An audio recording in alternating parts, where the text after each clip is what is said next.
Good afternoon, everybody. Welcome back to Country Road Entertainment. We got a fun one for you today.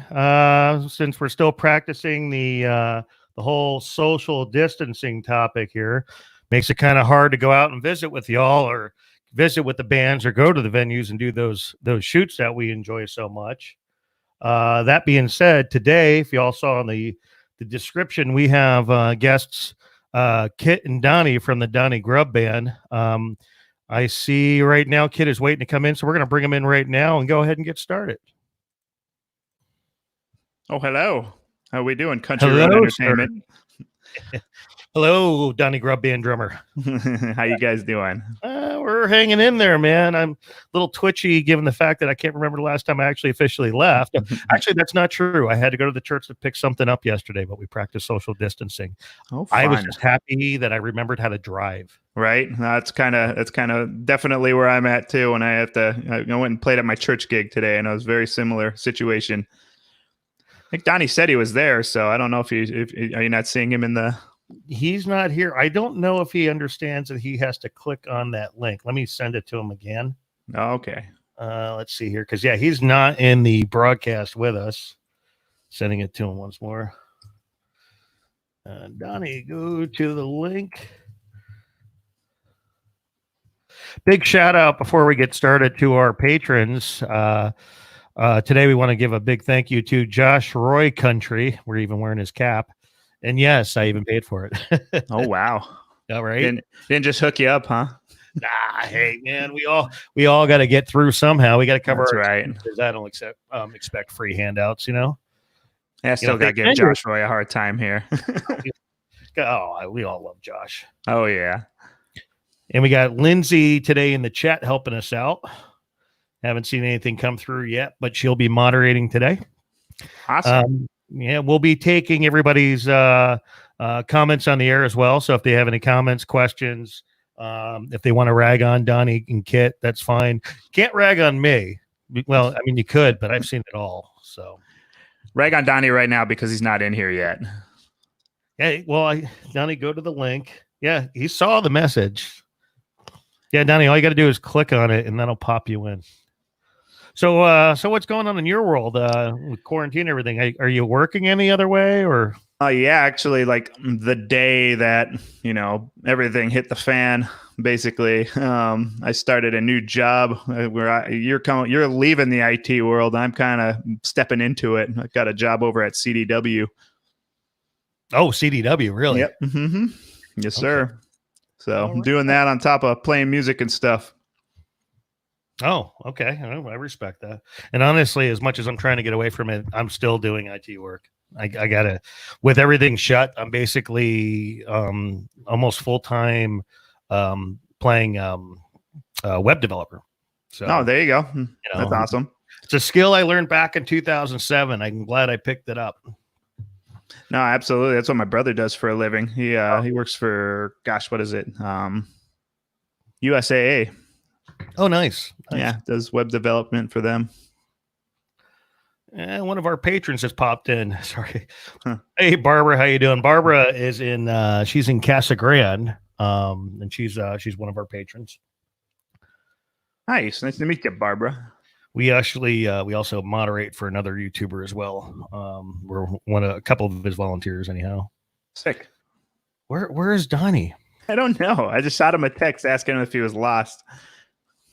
Yeah, all he has to do is click on the link. I mean, he has to be on the phone or obviously a computer, and he'll be able to get in. But yeah, he's a West Virginia boy. Sometimes these computers they confound him. Yeah, he's pretty techie though. I mean, he's making that old stuff work. That he comes up with these whenever he's like got the Ataris or anything. And I like all the stuff that he has. I had a lot of it too, and I sold it years ago because I got tired of like hauling it around after my divorce. And I think I've told you guys, like when I was on the podcast, I've regretted that ever since. I'm like, I believe it.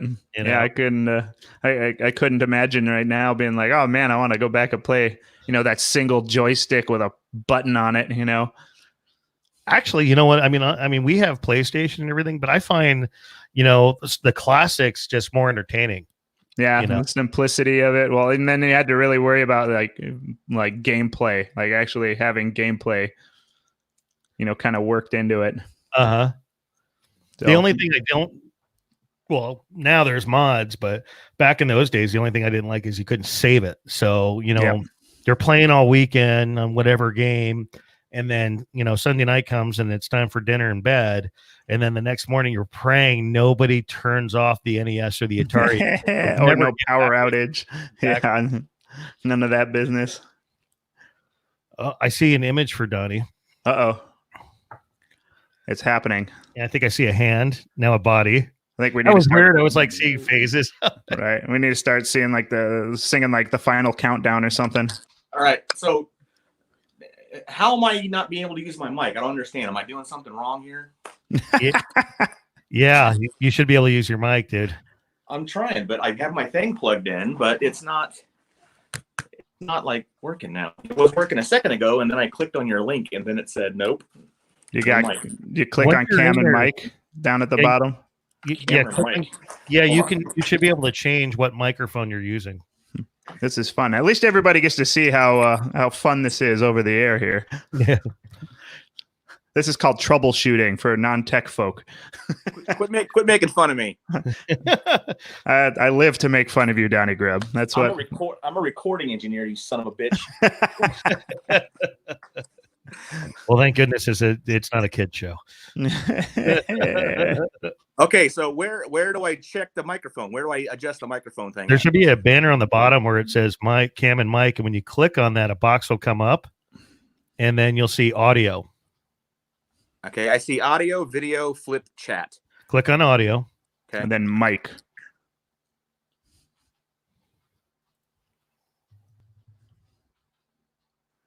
Okay, it just all it does is mute my phone microphone. You're coming in off your phone? Yeah. Well, you sound good, so. I mean, you sound fine. That I don't know. I've never tried to do this over a phone with an external mic.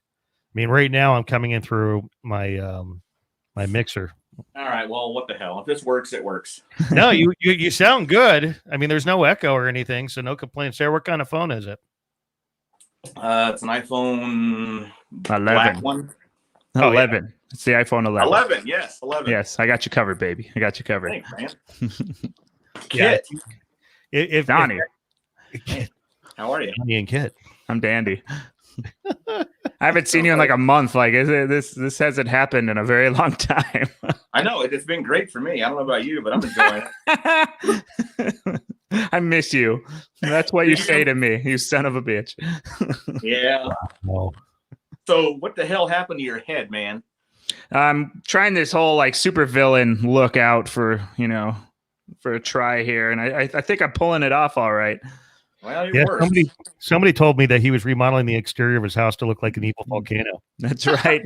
That's right. And I'm working on that monorail that needs to be, a part of an evil villain's lair, Wow. He's got a complete, fortress of solitude and everything like that. I got the little crystals you put in there and watch the videos. Do you have sharks with laser beams on their head? Freaking like laser beams. That sounds like Kit. See, I knew it wouldn't take long for this conversation to derail. I mean, we weren't even on the air for very long before that happened. That's awesome. That's what we do. That's how our show goes usually. So So I got like all prepared. I got here early. I got all my microphones. See, check it out, because I even got like, my sweet broadcast mic right here, but I can't use the goddamn thing. Well, come in through a computer then. I don't have an answer on the phone. I really don't know. I have no idea why it doesn't. And again, maybe off air, I'll have to do some testing with phones. We've had a lot of people come in with phones, but they were all using the onboard mic. I see. Well, that sucks. You guys were both drinking at the same time, and like you had the same motion and like and everything. That was pretty magical. Yeah, like this.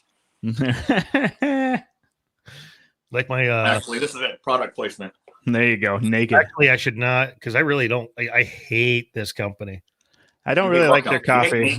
It's pretty gross. No, he doesn't like Starbucks. Eddie doesn't. I don't care for their beliefs. I think you should run your business and keep politics out of it. Yeah, let me guess, Kit's drinking Starbucks? Nope, that was Eddie. Oh, wow. Oh, I'm not actually drinking Starbucks. I just have this ceramic cup. Wow. Yeah. You're a homo. Well, here's the thing. On YouTube, it doesn't matter what you drink, but on Facebook, they care what you drink on the air. Oh, So I'm keeping up with the TOS. We'll just there put you it that go. way. See, just like right now, I'm mixing things out of frame. Hey, this is how I handle my anxiety. People, I've been on camera 1,000 times and still get nervous. I have a whole route. Oh, I have a whole route. I did it when I was on your podcast. I did it right beforehand. I had a beer and a shot. I was going to say, I just remember a lot of drinking beforehand. Oh yeah, there was a lot of drinking.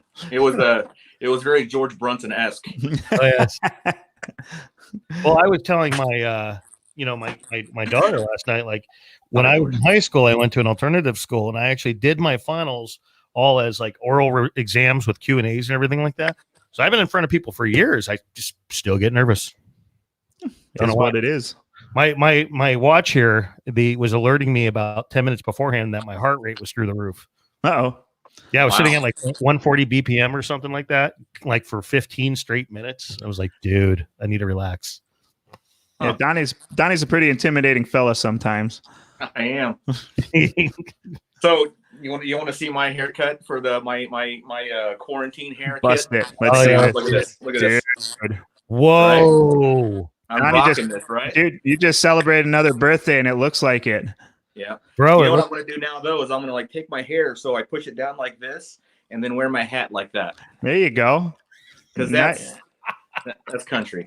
Right. You're looking, actually, it kind of looked like the early 2000s with that haircut there, like Jim Halpert or something. I was thinking about like going like Dukes of Hazzard 70s and kind of wearing my hat like that. Wow. What do you mean going? I feel like that's just how you are anyway. Shut up. Ouch. That's brutal here. So, well, I wonder if we even went on too early this time. Let's see. We got 2 viewers, and actually, they're probably me because I'm actually observing it. I don't even know if we have any viewers right now. Maybe Barbara and the moderator, and that's pretty much because I'm in each one because I have split screens over here. Well, that's an ego boost. Thank you for that.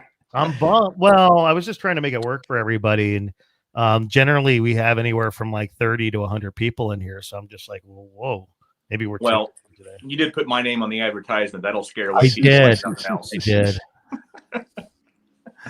That or they're like, hey, we'll just catch the Donny Grubb Band podcast later.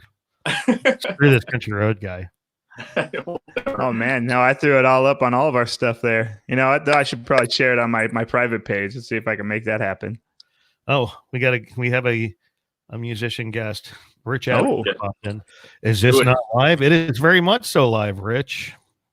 Who's Rich? Rich Adams. Hey, Rich Adams. Wow. Sorry, Rich. Who's Rich? Well, there's so many Riches. Mm-hmm. I'm not rich.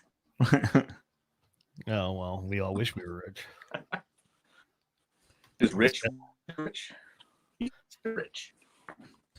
That was really lame of me. Ouch. Yeah. Rich Adams says, who is that guy? It's funny when Rich comes in, he starts bantering. Oh man, Rich, I can't put that on the screen. We'll just say he's a blank. That's for sure. I'm sure he's referring to himself at this point. I bet he is. Hard to tell in text, but I think he's just continuing the joke. Way to cover it up, Eddie. I appreciate it. Yeah, my ego. I just can't put that cuss word on the screen. We'll scream it night and day, though. Mm-hmm. And Rich is like, it's another word for my name. Yeah, it is. He could just be saying that. That is true. And he continues on. See, this is one of these days we got to get him on the air. And Rich, you're welcome to jump in. We can have up to 6 people, and the more the merrier. But like on our first stream, he popped in and chat, and literally he was like carrying on a conversation one line at a time for a good 10 minutes. It was pretty funny.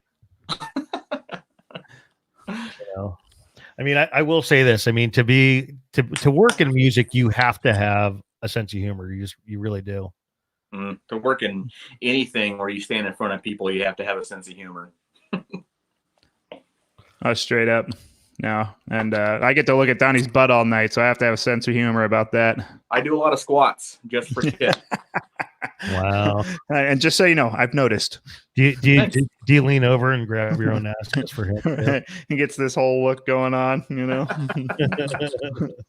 Well, I learned to communicate with Kit, like, you know, musical cues through like the vibrations of like certain butt cheeks and stuff. So it's like sign language, but it's ass language. Yes. Wow. It's actually pretty in depth. We worked on it for a long time in private. Yes, it's like Nashville numbers, but not at all. Ba-boo, ba-boo, ba-boo, ba-boo. No, I like it. A little bit of. You guys actually came up the other day. I don't know if you saw the stream. We were sat down with County Line out of Tucson. They had just released a new album. Wasn't too bad. I actually liked it. You guys should check it out. But Nice.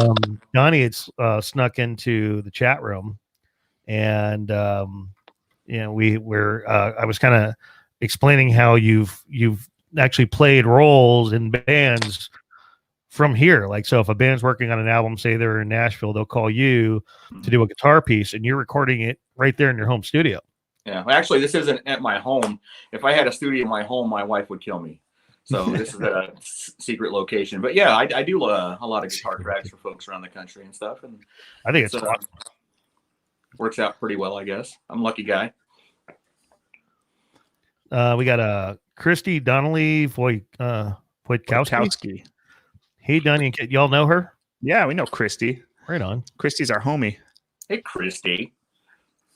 Which is funny. You talked to a band called County Line from Tucson, and back when we were playing at Buffalo Chip, we were the County Line. So yeah, I thought that was kind of funny. Yeah, that was where I met Kit. Was we were playing at the Buffalo Chip. We spent a long time at the Buffalo Chip. We were playing behind Tom Wagner. And I believe it was Tom Wagner and the County Line. I never really got our band name straight, so I don't know. It was different every night. I think it was the County Line and Tom Wagner. That's what it was. Featuring Kit Halloff.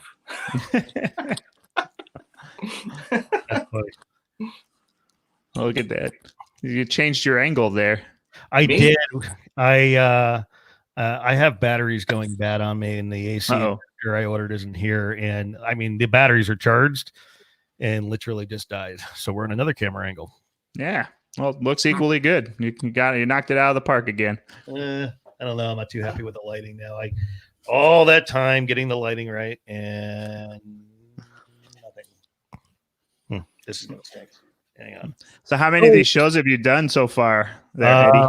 I think this is the 4th. Let me check. I think it's the 4th. Nice. Let's see here. Go over to. I've lost track of it. This week. This is our second one. I mean, I had to come up. I mean, you know, you and I. So the last time I was on your show, we were talking about this. So, you know, I had been talking about. Oh my gosh, I think it was since I want to say the beginning of last summer, and we dragged our feet, and then right before we went into lockdown, I finally acquired all the equipment, and then it was just like, well, now I really need to use this stuff because it's not like I can go out and meet with everybody. No excuse. Yeah. Let's see. 3. Yeah, this is our 4th one. So we've had Bill Bogan on, Clint Williams, County Line, and now you guys. So this is the 4th. Yeah. Awesome. Nice. I know a few of those names. So what do you guys talk about on here? Like, I mean, is this it just all depends. I mean, we've been fairly, you know, like the last one was fairly structured. But you know, generally we're chatting about, you know, being in quarantine. A lot of us that, you know, work in music, and of course, you guys know I finally went full time, and then this happened. Yeah, right. Perfect timing, man. You got what a time. Timing. So I mean, like we're primarily like right now. I am, you know, like how do I explain it? Very dependent on Patreon. Yeah, no, I believe so it. I'm not doing it. No, you know, there's no one's hired me for, you know, photo shoots or video shoots or demos or any of this lately, obviously, because there's nowhere we can really go. I mean, you have some companies that are bringing people in and saying, you know, have to pay us, but pay us the tips, you know, but I don't have a massive studio. I have a 12 by 12 studio. I can't exactly put an entire band in here. So yeah, it's been unpleasant. We'll just say that on this end. I mean, I'm getting some, I was saying to Kit that I've been kind of acting as a web developer, which I've been doing for years and years and years, but pretty much that is my only source of any income right now. Yeah. And so that's kind of weird. So yeah, it's affecting everybody. It's hurting everybody. Yeah. Hopefully this doesn't last, much longer, and we can all get back to doing what we do. This is been rough for me, man. I don't know about y'all, but like for the first week, I kind of enjoyed being home, and then it was like, no, this ain't gonna work no more. I mean, I love being home with my family. That's awesome, but there's only so many things you can do around the house, and hell, you can't even go to Home Depot and buy crap to fix your house anymore. So what's the point, right? Yeah, no, I'm definitely the same boat. I never thought I'd have cabin fever living in Arizona. Like I had that all the time when I lived up in Minnesota in the middle of the winter. Come down here. Yeah, it's the first time I've experienced cabin fever down here. Yeah. I'm kind of past that. I mean, I was even, my wife and I were bickering recently, and it's like, ugh. And it's like, she's going to work because she's essential. Yeah. But literally up until the other day, I had not left, except to go pick up these Easter bags from church. I don't know when I left last. It's been that long. Yeah. So it's kind of rough, It only took you 4 weeks to start bickering. Proud of you. Yeah. I want to say it's been 4 weeks. Well, we had a bad blowout the other day, and I felt really bad, but it was like a discussion on how the deal with the kids and everything like that. And it was like, ugh, we weren't really, jiving on, a couple of things. And the thing is we were just being overzealous and, whiny and everything like that. So if you guys haven't gotten out of the house to go do hiking or anything like that, I mean, like a lot of people, there's really no time for us over here, at least for her, because she doesn't get home still until 5:30, 6 o'clock, and then we got to feed the kids. Yeah. And then and I mean, fortunately, we don't have homework anymore because I'm playing stay-at-home dad and getting them through that during the day. But outside of that, not really. And on the weekends, my wife is just like, right now she's running emergency errands. So she's shipping out. Today is 2 stops. Try and find toilet paper and some other food items so we have tomorrow. But she also had to make our weekly run to the post office. We're still shipping swag and orders and stuff right on the road. But I'm not allowed to go out because I'm considered quote unquote at risk. Mm-hmm. Yeah, I just bought a bidet, so I don't have to worry about that toilet paper business. Well, I learned how to use the 3 seashells, so I don't have to buy toilet paper. You did it. I use the damn 3 seashells. If you have to ask, you can't do it. By the way, hi PJ, how are you? It's good. Did you guys know PJ? I don't know if I know PJ. I don't know. Yeah, I'm a face person. I went to AJ High, man. I can't remember crap. I respect but that. I know faces. Yeah, Donny barely recognizes me unless he sees my face. Who is that? All right. Who there? Who there? Who there? Yeah. Hey, Rich, are you referring to Amador on the bartender for Matt's Saloon in Prescott? I'm assuming. Is he here? I don't know. Oh, we all love you too, PJ. We appreciate you. Oh, I haven't been up to Matt's in years. I've never been there. Not one time. I hadn't either until I went to shoot it. What sucks is now I get back and I do the vlog portion of the video. Then I show the interview video and with Amador. And then I went to start cutting it into my top 5 because we're still doing the top 5 venues. We still have to finish shooting some of the venues. I just, it sucked because I didn't have any time. And then once I did have time, we were all in quarantine. So, but I, anyway, so I got back and I started editing and I realized that the premium portion of what I filmed in there, which was basically a walkthrough of the bar during the day, so I had plenty of light. Yeah, it gone. What? So during the transfer, so what I do is I dump all my footage from all the different cards, and if I use the phone, I dump it for the phone too. And then I sort everything out, and then I back it up, and then I blow it away. Somehow that file landed and never got copied, and then I got deleted. So now That stinks. I have to drive up one day when they open again, or if I can get someone to open it for me, to literally film for less than 5 minutes and then drive back to Phoenix. And my wife says to me, she's like, do you really have to do that? Can you avoid that footage? I'm like, no, that's the premium part of the top 5. It's to walk through the bar. Right. Like I'm screwed. No, I have to go back. So if anyone from Matt's is watching, please reach out. If someone could open the bar for me for like 10 minutes and I can drive up, that'd be great. I guess Rich says that Amador was on here momentarily. He's actually been an employee of Matt's Saloon for 22 years. He started there as a bouncer. Oh, dang. And now he's one of the night bartenders. And that's awesome, man. Yeah, and he's super cool. He's super nice. I mean, I spent 2 nights there with South Bend, and I just had a great time. And I hadn't been there. I think I was there once right after my divorce, so almost 9. Yeah. That was 9 or 10 years ago. Yeah, there was a point in time where I was playing there probably 2 times a month for several years. I love that place. I still to this day I love that place. I wish I could get up there more. I think it's a great venue. I really do. Getting out of the valley is always a good move. Yeah. When was the last time you said that you were in there? Well, the last time I played in there was probably 2008. I want to say 2009, long time ago. And have you ever stayed in that hotel that's right on the corner, right next to Matt's? That I actually stayed at this last time, and it was the first time ever I stayed in there, and I was so excited. That hotel was awesome.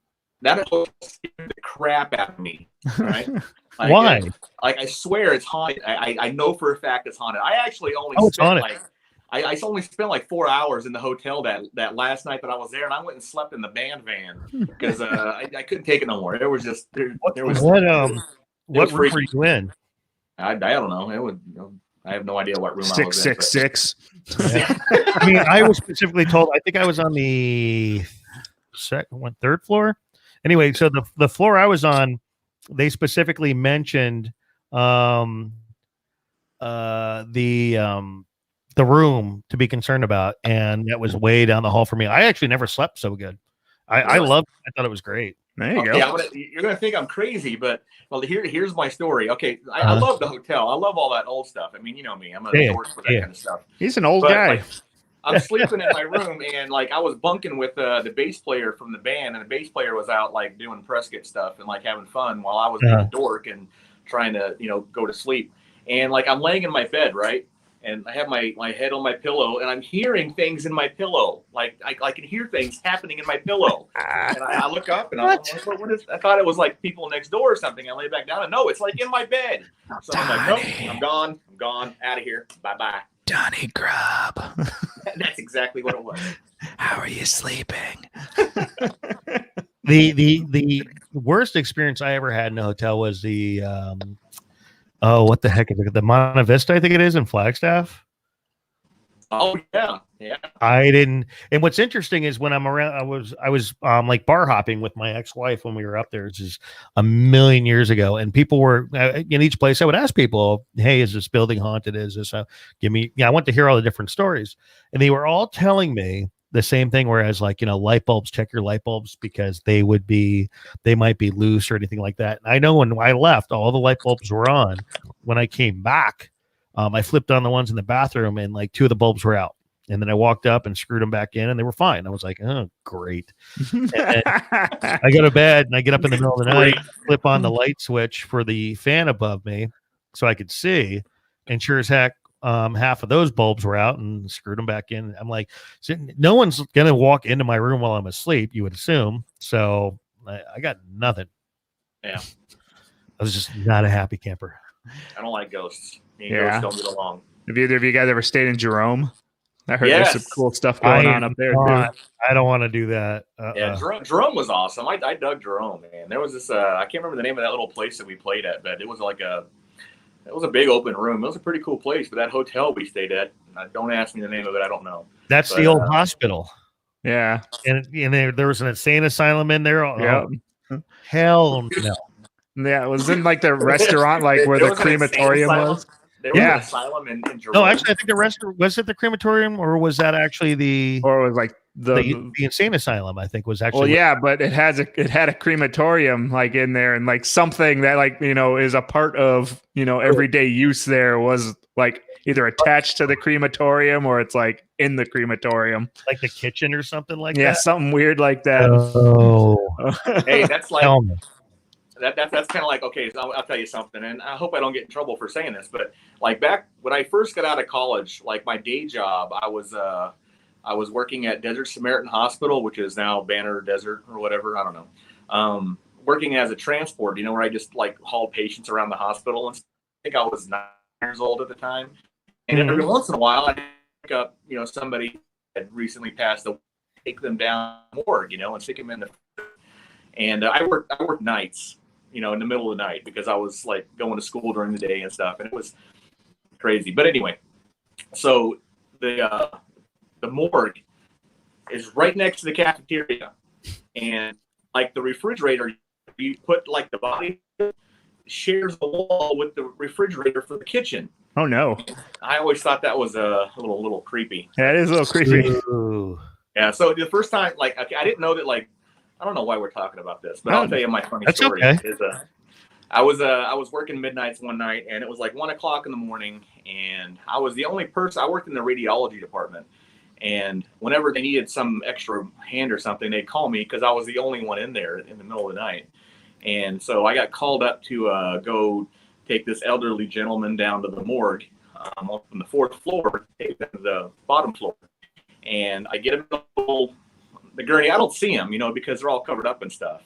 And I push him down the hallway. Hallways are empty because it's the middle of the night. I push him into the elevator to take him downstairs. And as we're going down the elevator, like he groans, like makes a big like breath noise, like, oh. And I freaked out. Like the door opened, and I ran out of the elevator, screaming like a girl. And I was screaming like a little girl. And no, there was this nurse or a doctor, or a female higher up of some sort, wearing a white coat. I'm assuming she was a doctor. Was walking down the hallway towards where I was standing, and she goes, "What's wrong?" I said, "That guy is not dead. He's alive." And she looks in the elevator, and then she looks at me. And then she walks in the elevator and she unzips the thing, and she goes, "Yeah, he's dead." She goes, "Well, it's common for them to like expel gases, after the fact." And I'm like, "But he said something. He like said, 'Let me out' or something." And I quit that job recently after that. Yeah, no, I wouldn't have been all right with that. I would not have been cool with that. Yeah, I decided that I didn't want to be in the medical field. After that. I don't get along with that kind of thing. Yeah, no, I can understand. Like, yeah, the guy sat up, had a whole conversation with me, told me not to tell anyone or he'd kill me. Offered me a beer. There was, I remember when I was working as a network engineer in a radiology firm, I walked into this room one time and I forget what exam room it was. I can't remember if it was X-rays or CT or whatever. And, I mean, thank God this was a week after they had like an actual, I think they had a gorilla or something in there. I forget what they had. Apparently they had a hush contract, and I don't care what they say about me now, but they had like a special secret contract with the Phoenix Zoo. So they would actually have live animals in there, that they would sedate. Yeah. And so, but on this specific day, and I only found that out because I walked in on something I really didn't want to, but I was going in, they told me it was okay to go through. I had to check on some equipment, and there's this box that looks like, one of those plastic coffins that they have that you've seen in pictures and everything online that they have now with the COVID thing. Yeah. Just like that. And it's full of all these items that were wrapped in like, white tape or whatever. And I'm just nonchalantly go, "Hey, what's that over there?" They were all human remains, and they were actually examining them in there. I don't know why, but they were actually pieces of human body. Yeah, no, I don't handle that stuff. I was down the hall, lost my lunch. I believe it. No, I wouldn't handle that well. Well, it's not like you could see anything in it, but still, I was like, oh. Hey, did you ever watch Faces of Death when you were a kid? No, I know like Traces of Death and Faces of Death. I watched Traces of Death, and I did not sleep for a month. No. Yeah, that messed me up hardcore. Remember the one where they were eating the monkey brains? Yes. That was a big one. Like they're all sitting around a table. I actually asked Mo if they did this for real because I think that happened in like Pakistan or something.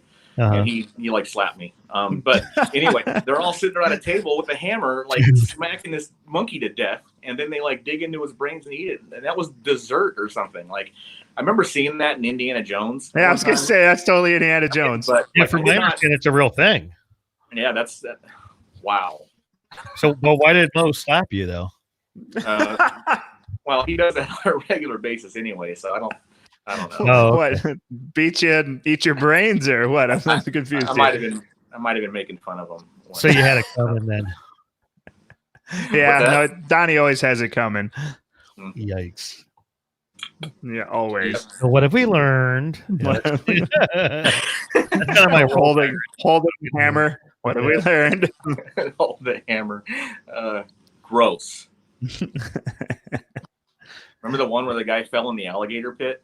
He was like parachuting and he parachuted into an alligator farm. And he perished. And he perished. It was funny. Like, I knew that one was fake because they showed the video, the film of the guy like parachuting down. And then like they switched to like another view, but it was obviously like a dummy or something falling into the alligator pit. And then like the next shot is like the alligators rolling around doing their death roll with like clothes, but the clothes didn't match what the guy was wearing when he jumped out of the airplane. So this all just sounds like Indiana Jones to me, like everything you're saying, because I'm pretty sure didn't that happen in the Last Crusade? Like all those guys ended up in that alligator pit. It might have been, yeah. It did happen in that, yeah. They stole that from Faces of Death. That's plagiarism. Funny.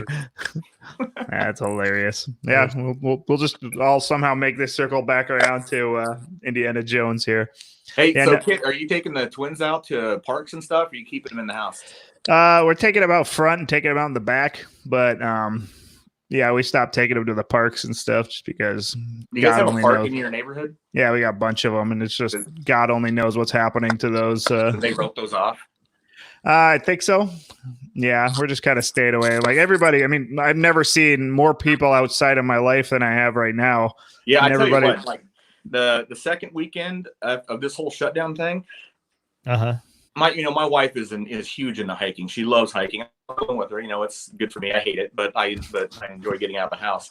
But she insisted we go hiking that weekend. I'm like, I don't know. This is going to be I heard it's going to be really busy out there. So we drove out to Gold Canyon to go do the petroglyph hike, which is a popular one out here. No, I didn't. And I swear there were so many people out there. You couldn't even first of all, you couldn't park your car anywhere. Wow. And there was so many people like out on the hiking trails that, I mean, and that's a long trail. That's a couple mile hike up into the soups, and like there were still people like less than like 3 feet apart, like in a line. It was like Disneyland, waiting in line to get to the petroglyph. Oh no, so many people out there. So yeah, kind of opposite of what you're supposed to be doing right now. Yeah, where's that social distancing we've heard so much about? Right. Oh, God. Right. Well, what I appreciate about all this is like the people that are just going and jacking all the stuff from like Costco. So Costco got sick of that. So they're like only letting in a certain amount of people at a time, right, for social distancing. But they're still standing outside in a line, like not at all social distancing. So yeah, what's the point? Not understanding that. Yeah, and it's so confusing because the governor will say like get out and enjoy the outside or something, but then like they don't let you. It's well, I mean, I get how like if they do it the right way, like I mean. Like, first of all, like in most states, they've taped off like the gazebos and the benches in the parks because they don't want you touching it. Because the next person comes along, let's just say you drop the virus deposit right there, they're going to touch it, and you got a problem. Yeah. But I don't have a problem with people going cycling or hiking and everything. Just stay away from each other. Yeah, because you drive by a golf course, and my son's asking me yesterday, he's like, the golf courses aren't closed. I says, well, no, but you should be practicing social distancing. And at the same time, there's two people right next to each other. Right. Kind of negating what the whole point of it is. I mean, in my neighborhood, like when we're out front hanging out, like people are really good at like, if we're standing like right on the sidewalk with my boys, they'll totally, go right around us into the road and walk. And so like, nobody's like getting too close as far as in our neighborhood. So I have noticed that. But that's how I treat you whenever I see you at the post. I was going to say that hasn't changed at all. I'm kind of used to it already with Donny. Distancing kid, that's you. I thought if I cut my hair, that might change. I don't know. Right. That'll make you more approachable. Is that right? That's what it is. Okay. Well, I'm onto something right now. So I was talking to Heather the other day. Like they put caution tape around all the parks, like in my my housing community, my HOA thing. Yeah. So it makes me wonder, like, are they going to like discount our HOA fees since we can't use the fields and stuff? Like, No. I'm going to make a point about this. We're not going to do that. No way. There's no way. Never going to happen. No, I turned 42 yesterday, and it was instant grumpy old man status. Happy birthday to you. Happy birthday to you. Happy birthday, dear Donny. Thanks. Happy birthday to you. Where we have the old Camp Witsit birthday song from when I was a Boy Scout. How to go, oh, happy birthday. Oh, happy birthday. Misery is in the air. People dying everywhere. Oh, happy birthday. That's great. Oh, happy birthday. Oh, man. But that works well. Saying that out loud, I probably shouldn't have. That was completely inappropriate. Hey, man. To hell. You went for it. You started, and you know what? You finished it. Damn it. I need to watch. I need to like totally jump into Easter service early tomorrow. Yeah. You need some Jesus in your life, man. Yeah, my church gig. Normally, it don't matter to Jesus, but right there, Jesus cares. Yeah. No, my church gig has been. I've still been performing at that every week, but we're only recording it, and we do it on Saturdays. So instead of doing Sundays, I'm doing Saturdays so that they can release it on Sunday morning for everybody to watch. So that's been kind of interesting. Is the music has improved? No, I'm still. I'm kidding. Yeah, I'm there, so that ruins it all. Let's be honest there. Right. It's got to feel live. So do you still have to sit in that little your little glass cage? Well, I still sit in it. I'm sure I could take it out, but I'm really practicing social distancing when I got that thing there. Yeah. I've been a master of social distancing for years. So I'm you have for this. I'm great. I get back there and I pretend I like mime like everything. You know what I always thought to do is like put like fish graphics on your drum shield, so it looks like you're sitting in an aquarium. Right, I'm just down there. And you could be like the hermit crab. I like that. I like the hermit crab idea there. Yep. Yeah, I think you're onto something. I am. I'm a genius like that. I know. Good Lord.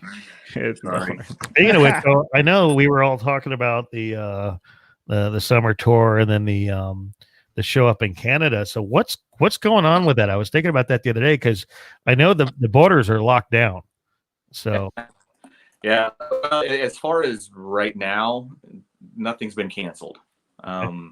But like, Canada being Canada, this is probably going to go on for a very long time. So who knows, my fingers are crossed, man, because, this summer was going to be a big deal for us. We had a spot where we were direct support for Travis Tritt, and we had a direct support spot for Keith Urban this summer.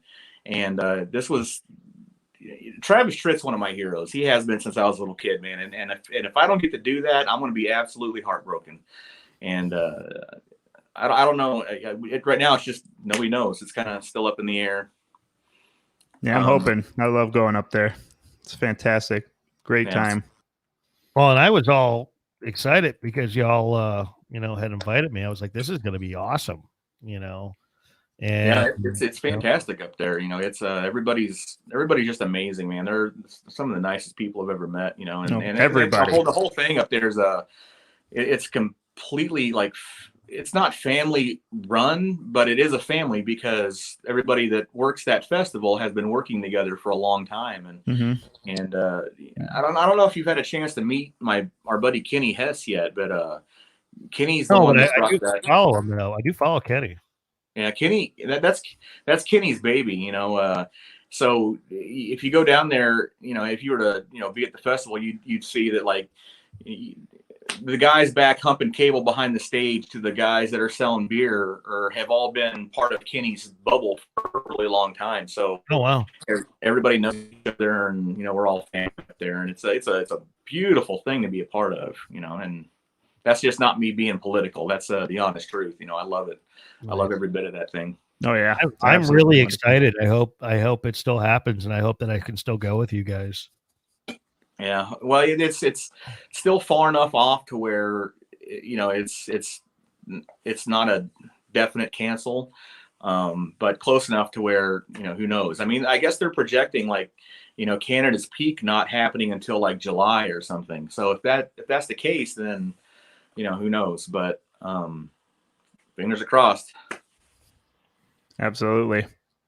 And I don't know what that means for like the other trips we have planned for Minnesota and stuff this summer, because Minnesota is like going through it hard right now. So I don't. Yeah, I haven't heard anything. What's that? I haven't looked at Minnesota. Is it really bad? It's not as bad as some places up there, but they're definitely taking it very seriously in that state as far as their social distancing and quarantining and whatnot. Well, we should be too. I mean, we went from 20 to well over 1,000 in like 8 days. Yep. Well, yeah, but you got to remember, Eddie. Like, we just got tests. Not that long ago, so we were expecting a huge. Oh yeah. Influx like that. But the thing is, there's so many people. I swear, I'm convinced that like me and everybody else at the hitching post, except for Kit, already had this thing. And there's so many people that are like that. Like, well, it's possible I did too back in January because I had something they just called it bronchitis and it was horrible. Yeah, I had the same thing. Fever and everything, and then right after that, I had severe upper respiratory infection. Yeah. Well, it actually put my infection lasted over 2 months. Mm-hmm. I was back in the hospital, like, oh yeah, you still have it. On top of that, and that's when they found that I have oxygen depletion issues. But at the same exact time, they're like, you still have this infection, and I'm like, well, what the hell is it? I've had 3 X-rays and a CT. They're like, well, you don't qualify for a test, but we don't think you have COVID. Yeah. Yeah, apparently there's a way to test and see if you have antibodies in your system for it. Yeah. Maybe, yeah. No, they do. That's I heard there is a test out there. I heard it. God only knows I heard it from CDC, and all this stuff that's going around right now. It makes sense because if you have had the virus, then you would have the antibodies, and they would be able to find that. So that's just that makes total sense. Well, regardless, and I don't want to do a rant because trust me, I want to. I really don't think enough people are taking it seriously because I don't think everybody has it. Like Rich says, we've all had it. I find that hard to believe. I think that, like, technically, I mean, a few years ago, I was 185 pounds, and today I'm sitting at, I don't even want to tell you, so that's a factor against me. And I think I'm lucky if I've had it and gotten through, but there's a lot of people that aren't that lucky. You know what I mean?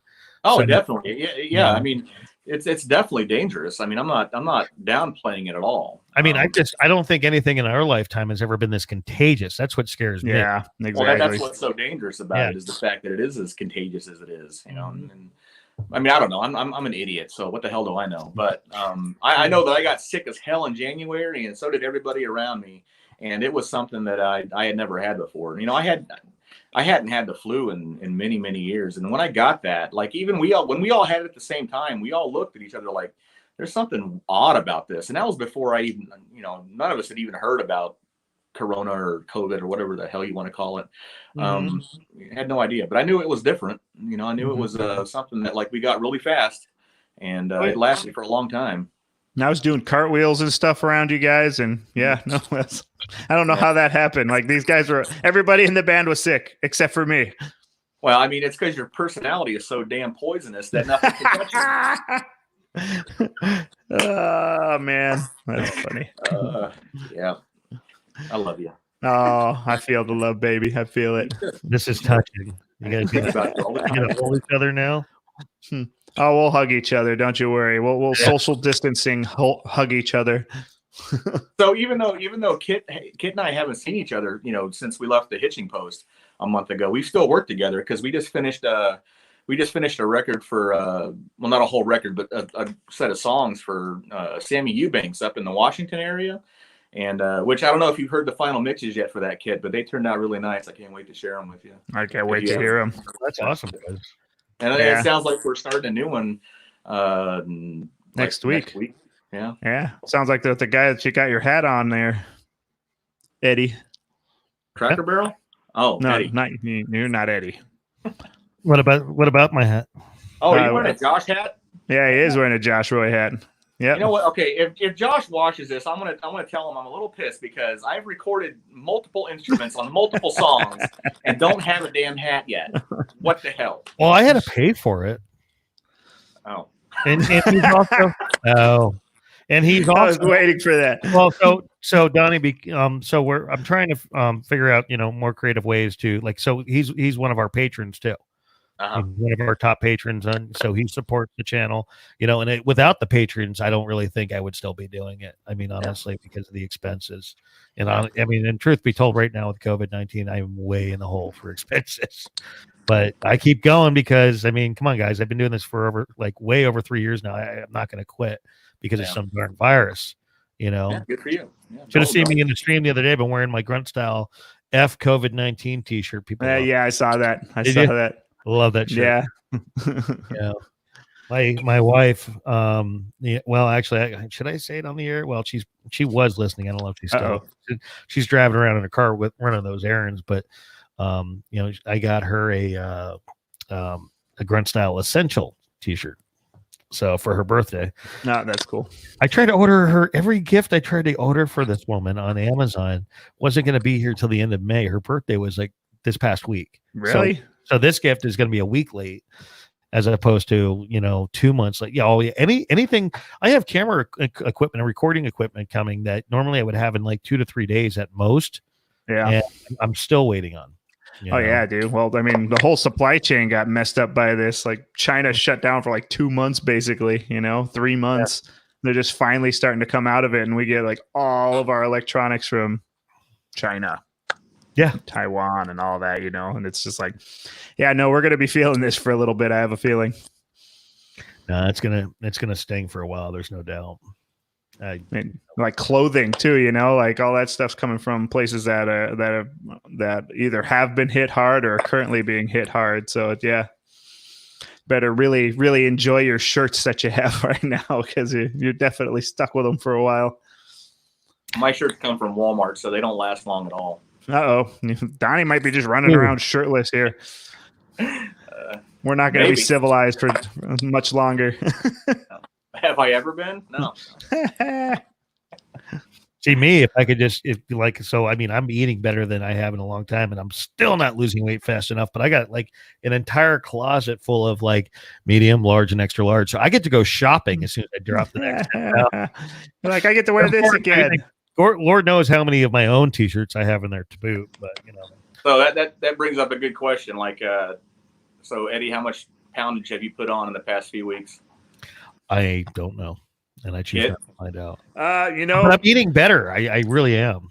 I don't know if I've actually gained. I've kind of been chilling out. I've been making sure I'm doing intermittent fasting, and I've been doing planks every day and stuff like that. So I've been trying to keep myself active, especially since I'm not drumming like I have been, which is a little bit of I got your laughing, Donnie. Want to hear why you're laughing? I can't wait for this. You said, sorry. No, I'm imaging you planking in the house. And yeah, dude. I thought that was 2013. Planks still happened. I think they're awesome for you. Well, planks are an actual workout. Oh, isn't that where you lay on furniture? No, I think that's planking. Oh, that's what I thought. No, I know what you're talking about now. I understand where the hilarity is coming from in your head here. It was at that moment I got it. Kid is randomly laying on furniture. Right, just looking down and doing that Don't whole touch thing. me, I'm planking. Right, busy. This is a workout, I swear. Is she working from home? Janelle? Yeah. We're both working from home right now, and the boys are here, and Maddie's here, and it's just a circus. It's a 3-ring circus here. I'm not even gonna lie to you right now. Yeah, I bet. Heather's working from home, and I've taken that opportunity to have fun with her while she's working. Oh yeah, do tell. Oh, yeah. Nothing dirty or anything. Oh, like that. okay. Sure. The way you said it kind of made our Well, minds now lead one kids way. no longer interested in the conversation. Oh, it's actually interesting to like watch. I've never actually seen Heather do her job before, so it's interesting to watch her do that. She rocks that stuff, man. She's a go-getter. I don't understand it. I don't get what she's doing, but it looks. At least she does, right?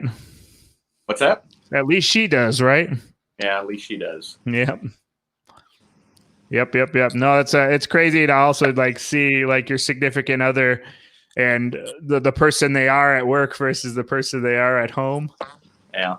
And yeah, like you say, like the capabilities are just like, wow, look at you. I didn't know that. And I mean, for us, our significant others get to come out and see us, play music whenever they feel like it. So not too much of a veil of, in that separation there for them. But for us, we don't get that same exposure, I guess, to what they do. Yeah. I've seen her work from home every once in a while because she does it, on not a regular basis, but often, but I've never quite paid attention before. But yeah, I've been pretty impressed. I'll tell you what would be more impressive is if I had better internet service, because nothing is more frustrating than like watching my wife like lose connection, and we have MediaCom out here. I don't know what y'all got, but like I literally have no other choice but MediaCom. And kids heard me bitch about MediaCom for years. Well, you were breaking up earlier. And I've heard so terrible. Yeah, it's bad. I've heard nothing but bad things about it. Oh, they're terrible. That's what we get to use at the post, and I can't tell you how many times we've come in and like we're trying to play music, just like break music, and we can't do it. Like sending audio over the network, like it seems so trivial and easy nowadays. Apparently not for MediaCom. Not for MediaCom. Oh my. Yeah, and then you call like that's become my favorite pastime lately is like calling MediaCom and then having a very vulgar, loud conversation with the folks in India, which is fun to argue with somebody who doesn't really speak English, because they're trained to be nice, but you throw everything at them that you can to get them not to be nice. You're one of those guys. Yeah, because it's fun to like hear somebody from a different culture get mad, because they all get mad in different ways, and I find it I find it educational. Is that what it is? I think Donny should just keep talking on this. I'm just keeping up foreign relations. Wow. That was Top Gun right there. I knew where you were going with that. I love it. No, I've watched Top Gun twice. So, in the past few weeks, we had actually, it's funny. If you guys, so when you Donnie probably has done this. I don't know about you, Kip, but when you go to put a TV in a room, they say that you're supposed to like measure the distance to the couches and everything like that to get the proper, right? Yeah. Well, anyway, I have a very, very long living room, and didn't really care about it, the TV that much, because we had a 55-inch when we moved here. We're like, we'll just deal with it, but it looks so small. One day when the kids weren't home, my wife and I were doing what you're not supposed to do with the dog, which was play catch in the living room. And a bone went into the TV. So we got this like a refund check from somewhere, and I'm like, you know what, let me go and look for a new TV, because I really didn't care, but I did care. And anyway, long story short, I ended up buying this 75-inch TV. Whoa. For almost the same price as my 55-inch cost me, and I was like super stoked. It's a newer model, LG, and I hung that thing up. The funny part about it is, according to the calculators online, I'm technically supposed to have almost like 90 inches in this room because of the distance to the rear couch. And I'm like, that's insane. Yeah. It's just 75 inches, just fine. But the first thing I did was started testing it with Top Gun, and it is glorious. I dialed it. I shut the lights off, and we had some natural light coming in, and I dialed in the color, and I dialed in the, I spent like 20 minutes just adjusting colors and sound and everything. Mm-hmm. Now, tell me this: Did you go to the scene where they only shined like a blue light on it the whole time? Are you talking about in the very beginning? No, I'm talking about the part where the sex scene. That's exactly what I'm talking about. Take my breath away is happening. Oh no. Okay, the thing about that scene right there is the first time I ever saw a movie in the theater was Top Gun, because that was the only one that my dad thought was appropriate enough to take his kids to go see. Well, it's still the only one appropriate for you. Yeah. So I saw that in 1985, right? And I'm sitting next to my parents in the theater when that scene comes on, and like there's that scene where like their mouths are like silhouetted, so you see like Tom Cruise's tongue, and it was the most uncomfortable thing. And I had never felt that uncomfortable in a movie theater in my life until I went and saw American Pie with my in-laws. Oh my God.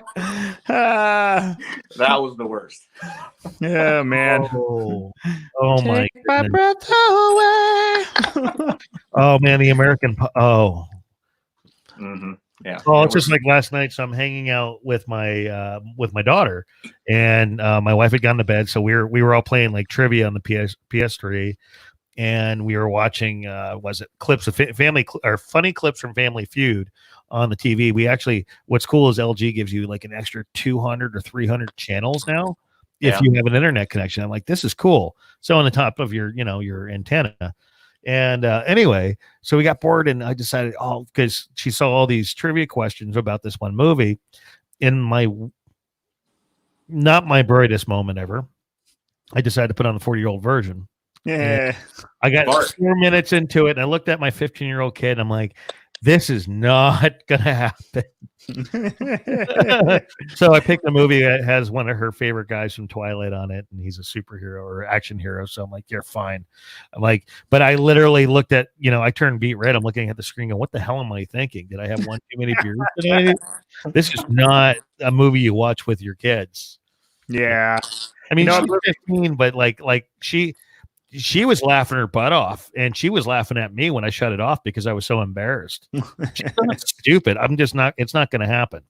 Yeah. Well, the movie that was like that for my daughter, I turned it on, was Gremlins, oddly enough, and Gremlins. I know it's weird, right? So like, at no point do I ever remember in that movie being like, oh man, there's something that's kind of messed up that happens in there. But they're like, you go through the whole movie, and you get to the part where like homeboy, Mogwai's owner fella, not the old guy, but the younger guy, was talking to his like little girlfriend that he was getting.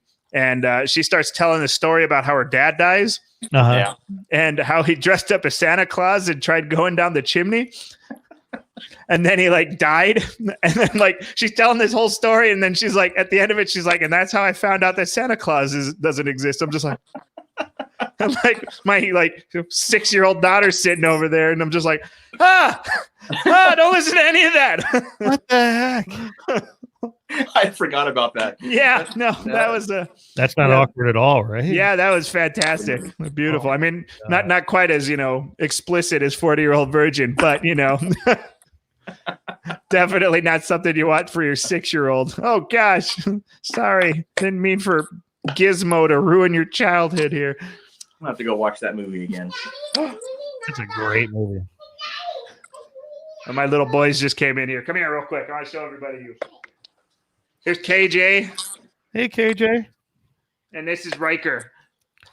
Riker. Is that any resemblance to Star Trek, Riker? Yeah. That's kind of where we got the name from.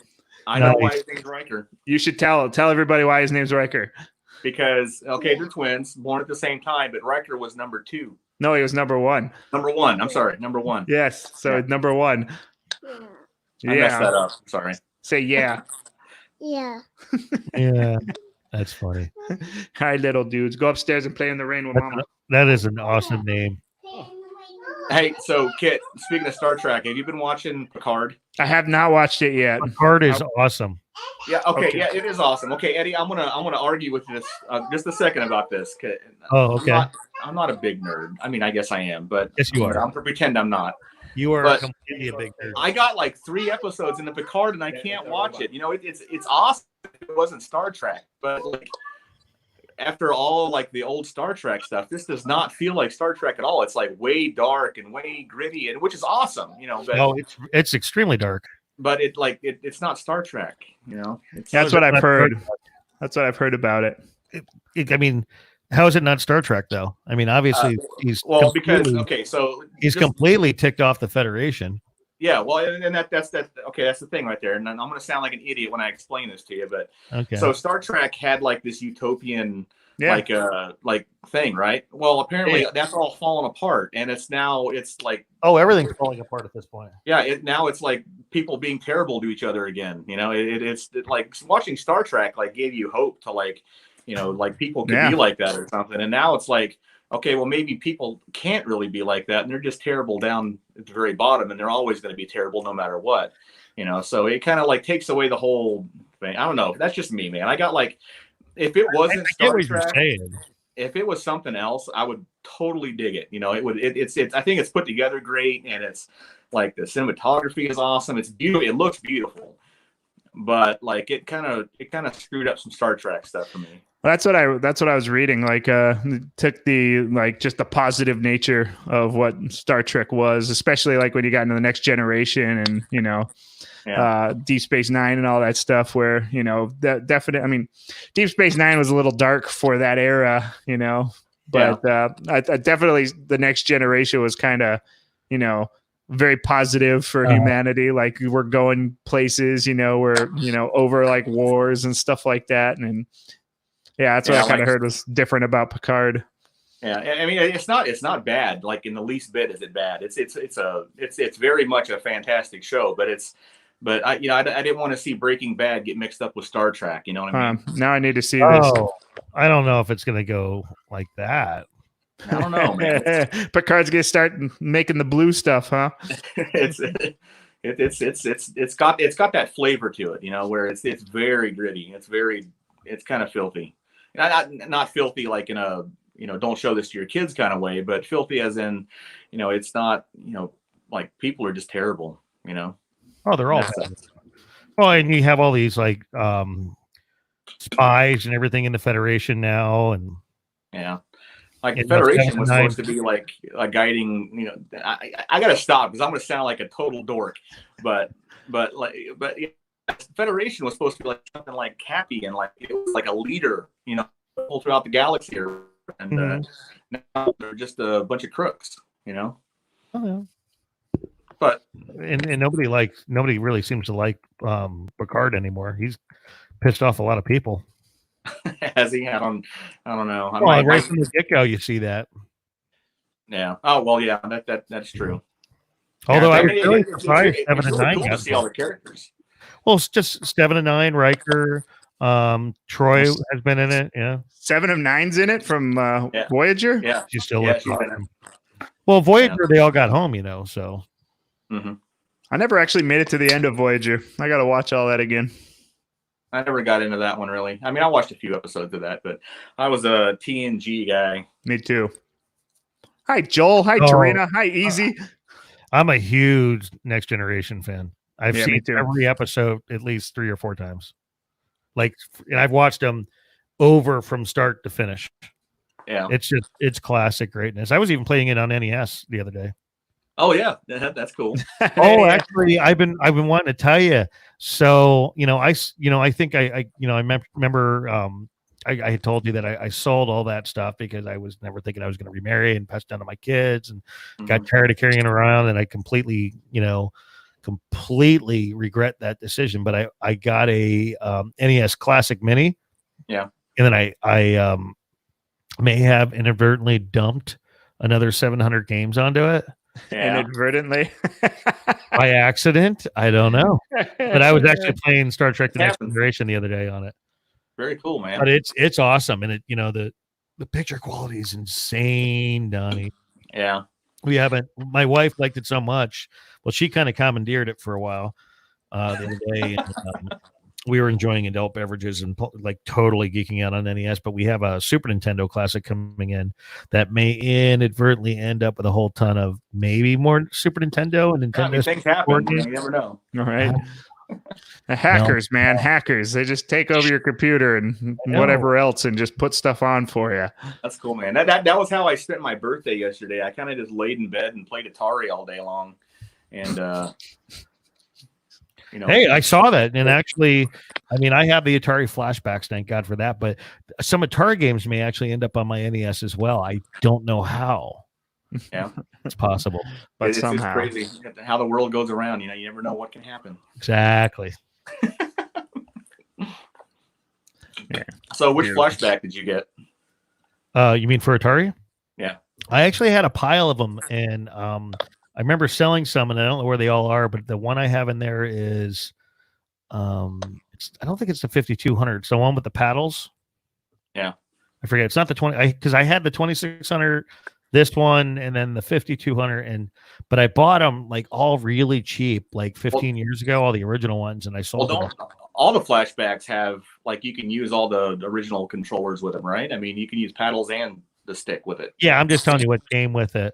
Oh, but I see. we're probably going to pick up the Atari Flashback Gold one, which I think comes with 2 sets of paddles and a few hundred games that I can actually inadvertently add more to. So, Nice. Oh, think about it though. I was like, we were laughing the other day. I'm like, remember when we were kids and we only had a handful of games, and like my wife, she grew up with like way less money than I did, so they had only had a couple of games on. I think it was Super Nintendo, so they rented a lot. Me, I had the 2600, and I had with like 400 games that I got from my uncle, and then I had an NES. And most of the time we'd rent or trade with our buddies for the weekend or something like that. But I was like, imagine going back to 86. Now, granted, she was 4, I was 7 or so, but imagine being that kid on the street that had every single NES game. You would have been, a superhero. You know Absolutely, what I mean? you would have. Oh man, and that's how I feel now. Like every time I play it, I was like, ooh, we're gonna be bobble on. Growing up, I had like 3 games for my NES, and then I borrowed a lot, rented, and I got a Super Nintendo much later, and I think I had a couple for that. Zelda being the one on the NES, the SNES. That's my favorite game of all time. That Zelda Link to the Past. I've been never playing that since I first got it. I just finally beat that mofo like last year after like 25 years of playing that stupid game. I finally beat it. See, what frustrates me is like, and I was talking to my childhood best friend now, like this guy and we actually met. We were both born in October of '79, and we met New Year's that year. Mm-hmm. His mother was like, went to school with my grandmother, I guess. And him and I are the same age. So we've literally we grew up together playing all these different consoles, and he always had the next one. I didn't, but we were talking about these games where you had like a single life.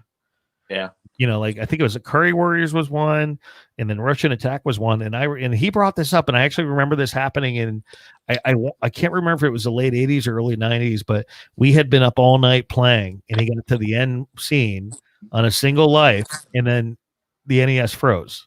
No, that's the worst. And I can't remember if it was a Curry Warriors or or if it was Warrior. I mean, even though then I'm gonna was a Russian Attack. I can't remember.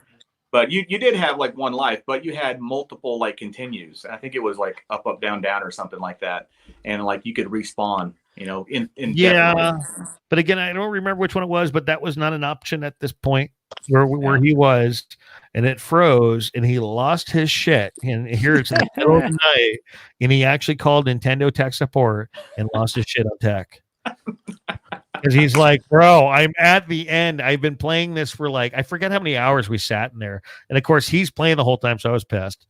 So I was probably on my Game Boy, but he gets all the way to the freaking end, and then it like the console froze, man. And I don't think so when we were talking about the other day, all I heard was F this, F that, F that game. I'm never playing it again. And I'm like, bro, that was like, wasn't that like 30? Let's see, we're 40 now. So let's see.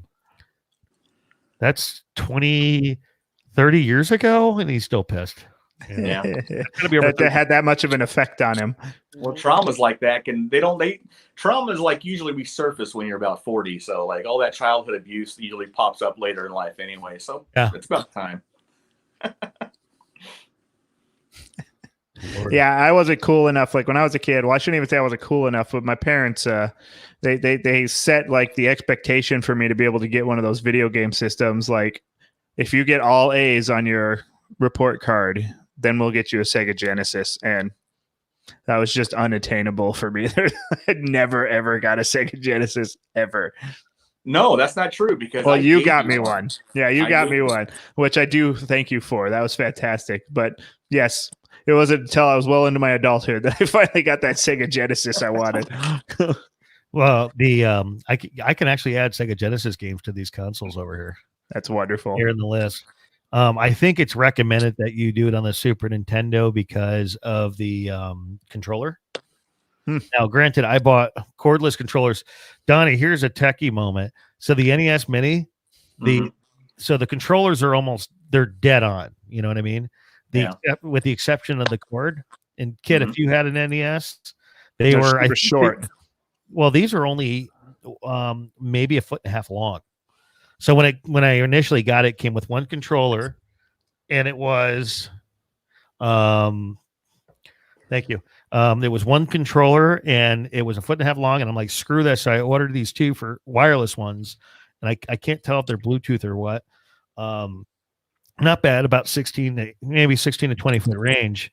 But they have 2 turbo buttons that I think if you play with Sega Genesis, now you have the 4 buttons again. But yeah, the turbo buttons are nice. You hold them down like in Contra, and it's like you got a machine gun all of a sudden. It's killer. But I mean, it's been so long since I played. Even with the turbo buttons, I still suck. Yeah, Contra. I was lucky if I could get past like the second stage there. I had Contra. I'm pretty sure I beat it. Yeah, I had that one wired. I could do Contra in 20 minutes, man. I nailed that one out.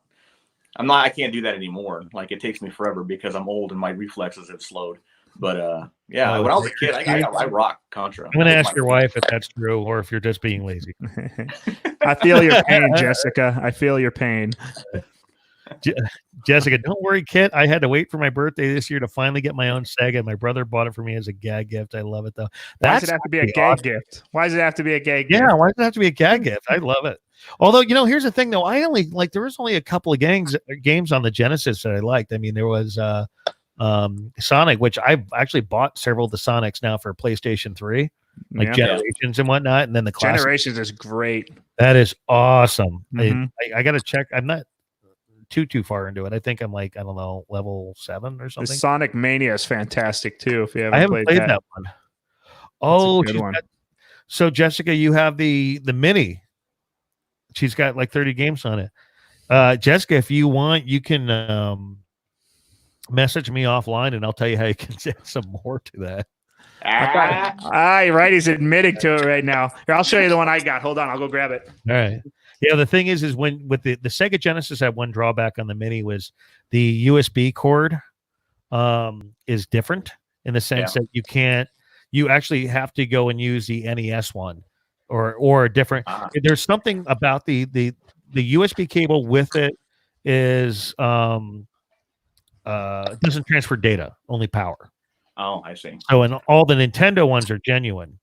I wanted to like this one. It's so terrible. The remotes that came with it suck. But what's cool about it is you can actually use the original Sega Genesis remotes in this thing. So I gotta snag me some of those. I've seen that one. Yeah, it's cool. I don't know a whole lot about like those minis and stuff. Like, is that a mini console? Yeah, this is because you can actually put the games in it, the Sega Genesis games. It actually takes the OG cartridges. Yeah. Also, right? Oh, that's awesome. So the controls really turned this thing off for me, but I might have to give this a chance here. Especially since I have that right there. Yeah, that's awesome. So you can you use original controllers with that? With this one, yeah. Oh, I've got some extra ones. I can bring them to you. Oh, totally. If you got that, I'll totally take you up on that. Because look at that. That's pretty cool. But the thing is, for some reason, the remotes that they sent was infrared. I don't know in this day and age of Bluetooth why they would send you infrared remotes. I don't know. That's odd, right? I tell you what, I'm excited though. Okay, so I haven't been interested in like buying any of those like refurbished or not refurbished, but like the new mini consoles. Because I love like all the original stuff, and like finding that stuff is cool. But there's a company in England that just released a brand new version of the Commodore 64. Oh yeah, I saw that. They did it last year or a couple years ago. But it's a mini where the keyboard doesn't work. It's just the console kind of thing. But now they have a full-size functional keyboard version of it. So that's a full-on C64. It's pretty cool. That's pretty sick. Awesome. Yeah, I saw that, and there's somebody trying to make like a handheld Commodore. I think it's the same company too. It's doing like a handheld Commodore 64. Interesting. Yeah, I don't understand that, but just in case you needed to bring that, thing that used to weigh 10,000 pounds into your pocket. Right, just in case you wanted to code in BASIC when you're at the Right. movie theater. I had friends that had those. They were okay. The Tandy was fascinating for sure. Tandy, yeah. Josh Roy, you're a smart ass. What do you say? I can't see anything. He said, since when did Bruce Willis start joining in on these things? There's Josh Roy. Smart ass. Hey, Josh. Oh man, let me see if I can get Josh. I love Josh. Josh, you are today's favorite patron. Oh, why aren't you guys patrons? Come on, show some love. I don't even know what that is. Patrons. In I'm just today's in era, my head, like I know what you're talking about, but okay. I thought I explained that to you. Maybe I didn't. I've watched I've watched so many of your podcasts, but actually it's cool because I can tell Alexa to play them now. I love it. So when I'm cooking, I listen to it. But what do you call it? Sorry, I don't know that one. Oh, I just triggered it too. I keep forgetting to change the studio one to computer. So that way I don't say that word in here. Yeah. But anyway, so patrons, so I would be what you considered a creator, okay, and that's like the modern day era creators have been around for I don't know the career has been around for I don't know 13 years now, and Patreon is a way to support your favorite creators. So and then they have tiers, so like you can support us for as little as $1 a month. Most bands and venues are like slightly higher tiers, and then we send you free swag at certain tiers. Like every year we add you to the t-shirt and you get all these other extra perks and free shout outs and this and that, like Josh is getting today. Says, Josh is the one getting it today. No. And we Josh do love Roy. Josh here. I'm actually Josh, what are you doing, man? I haven't talked to you in ages. Oh, he loves us. Is he on here? Evidently. He was, yeah. I'm trying to. And we got Russell in here too. Is Russell here? Russell. Medigovich. Medigovich. First time, long time. What's up, guys? First time, long time. I've always wanted to say that. Like, I've been trying to get on the Howard Stern show for years, and I just want to say, hey, Howard, first time, long time, bro. Although I met him. I actually met him at Scores years ago. The Scores, like, isn't that the strip club? Yeah. So I was in my early 20s, I would say, and I got I had a guy who was working for me that would go there, and he knew Howard from there, and I literally went up one day to just to meet him. So we went in there, had a drink, and I got to say hi, talk to him for like 60 seconds. He doesn't know who I am, but it was really cool. Never went back again. I'm not a fan of those places. They just suck your money. So that's why you're not a fan. Yeah. I don't know. I just, but the older I get, I get really twitchy about stuff like that. Russell says I nailed it. It's here. Josh said, yeah. Everybody's enjoying my shiny bald head. I'm pretty sure I saw Mark had a comment about it too earlier. Yeah, it's been many decades since my hair's been this short. You look a lot like your dad. I don't know if I told you that. Oh, I got to do something here. I'm open to suggestions because it's getting it's going to get thick here. Like the beard, I'm letting the beard go, but I'm keeping it detailed. Yeah. But this sucker, it's like all I can tell you is this morning I went to go get ready for this, and I was like, oh my God, the amount of gray coming out of it. Don't say a word, Donnie, because I know last time I complained about my gray hair, you tagged me for it.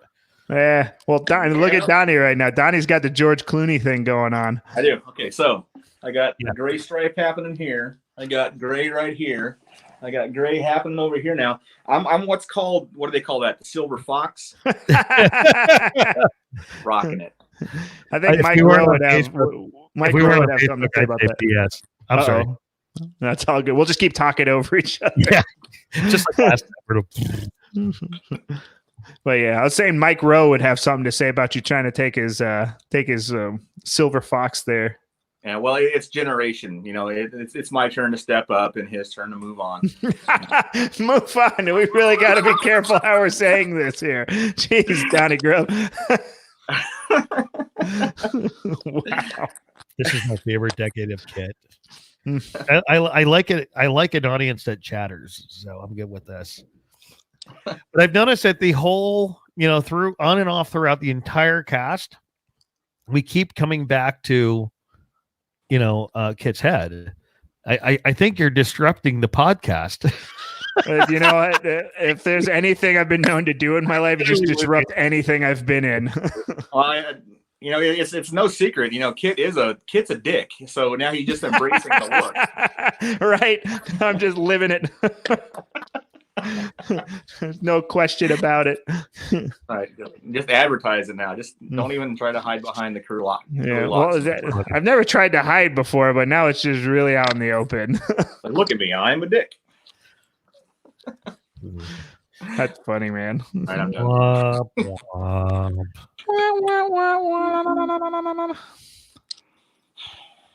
Well, thank you there, Russell. I appreciate that. It's very kind of you. I like this Russell fella. I think I've met you one time. And yes, he's very flattering. I think we should have him play with us a few more times. Silver Fox. I almost said Silver Spock. Stuck in Star Trek now.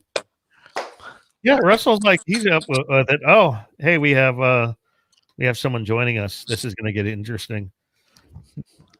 Oh, do we now? Hello. Rich Adams. Hi, Rich. Hi, Kit. Nice to meet you. Nice to meet you, Rich. You guys have never met? We've met a couple of times.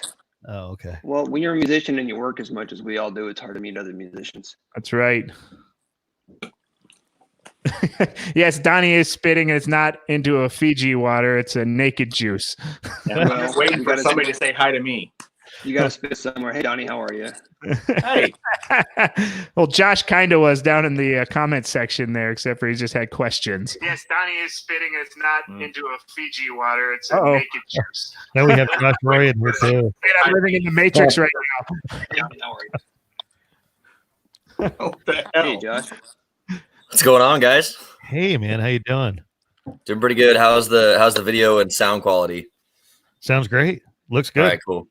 Just right in the laptop. I didn't hook up anything spectacular. Well, you missed it. My batteries. I'm burning out batteries evidently. So I was actually on a professional camera up on top here, and not even 10 minutes into the broadcast, I had to switch to the laptop. So I'm fighting lighting ever since. Well, this tech stuff drives me nuts half the time. So how are you guys, man? How are you guys all holding up?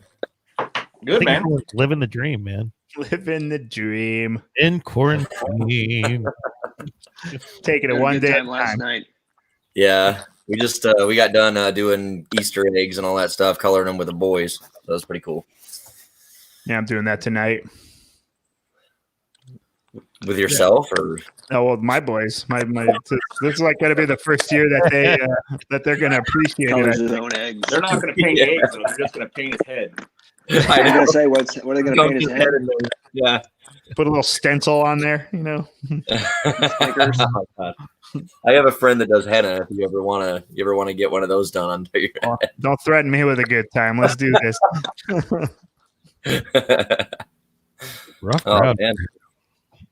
Yeah, this is cool. I've always wondered how this stuff works. You guys ever watch the I think Lady A does it, and they have like all their band members join in one of these. Everybody does their video like at home, and they post it on one, and it shows every single one of them singing the song together. Oh, that's cool. There you go. That's a good idea. I'm actually kind of working on that with a band right now, and because a couple of the members they can't come out and at all, because I'm trying to put together a virtual concert series.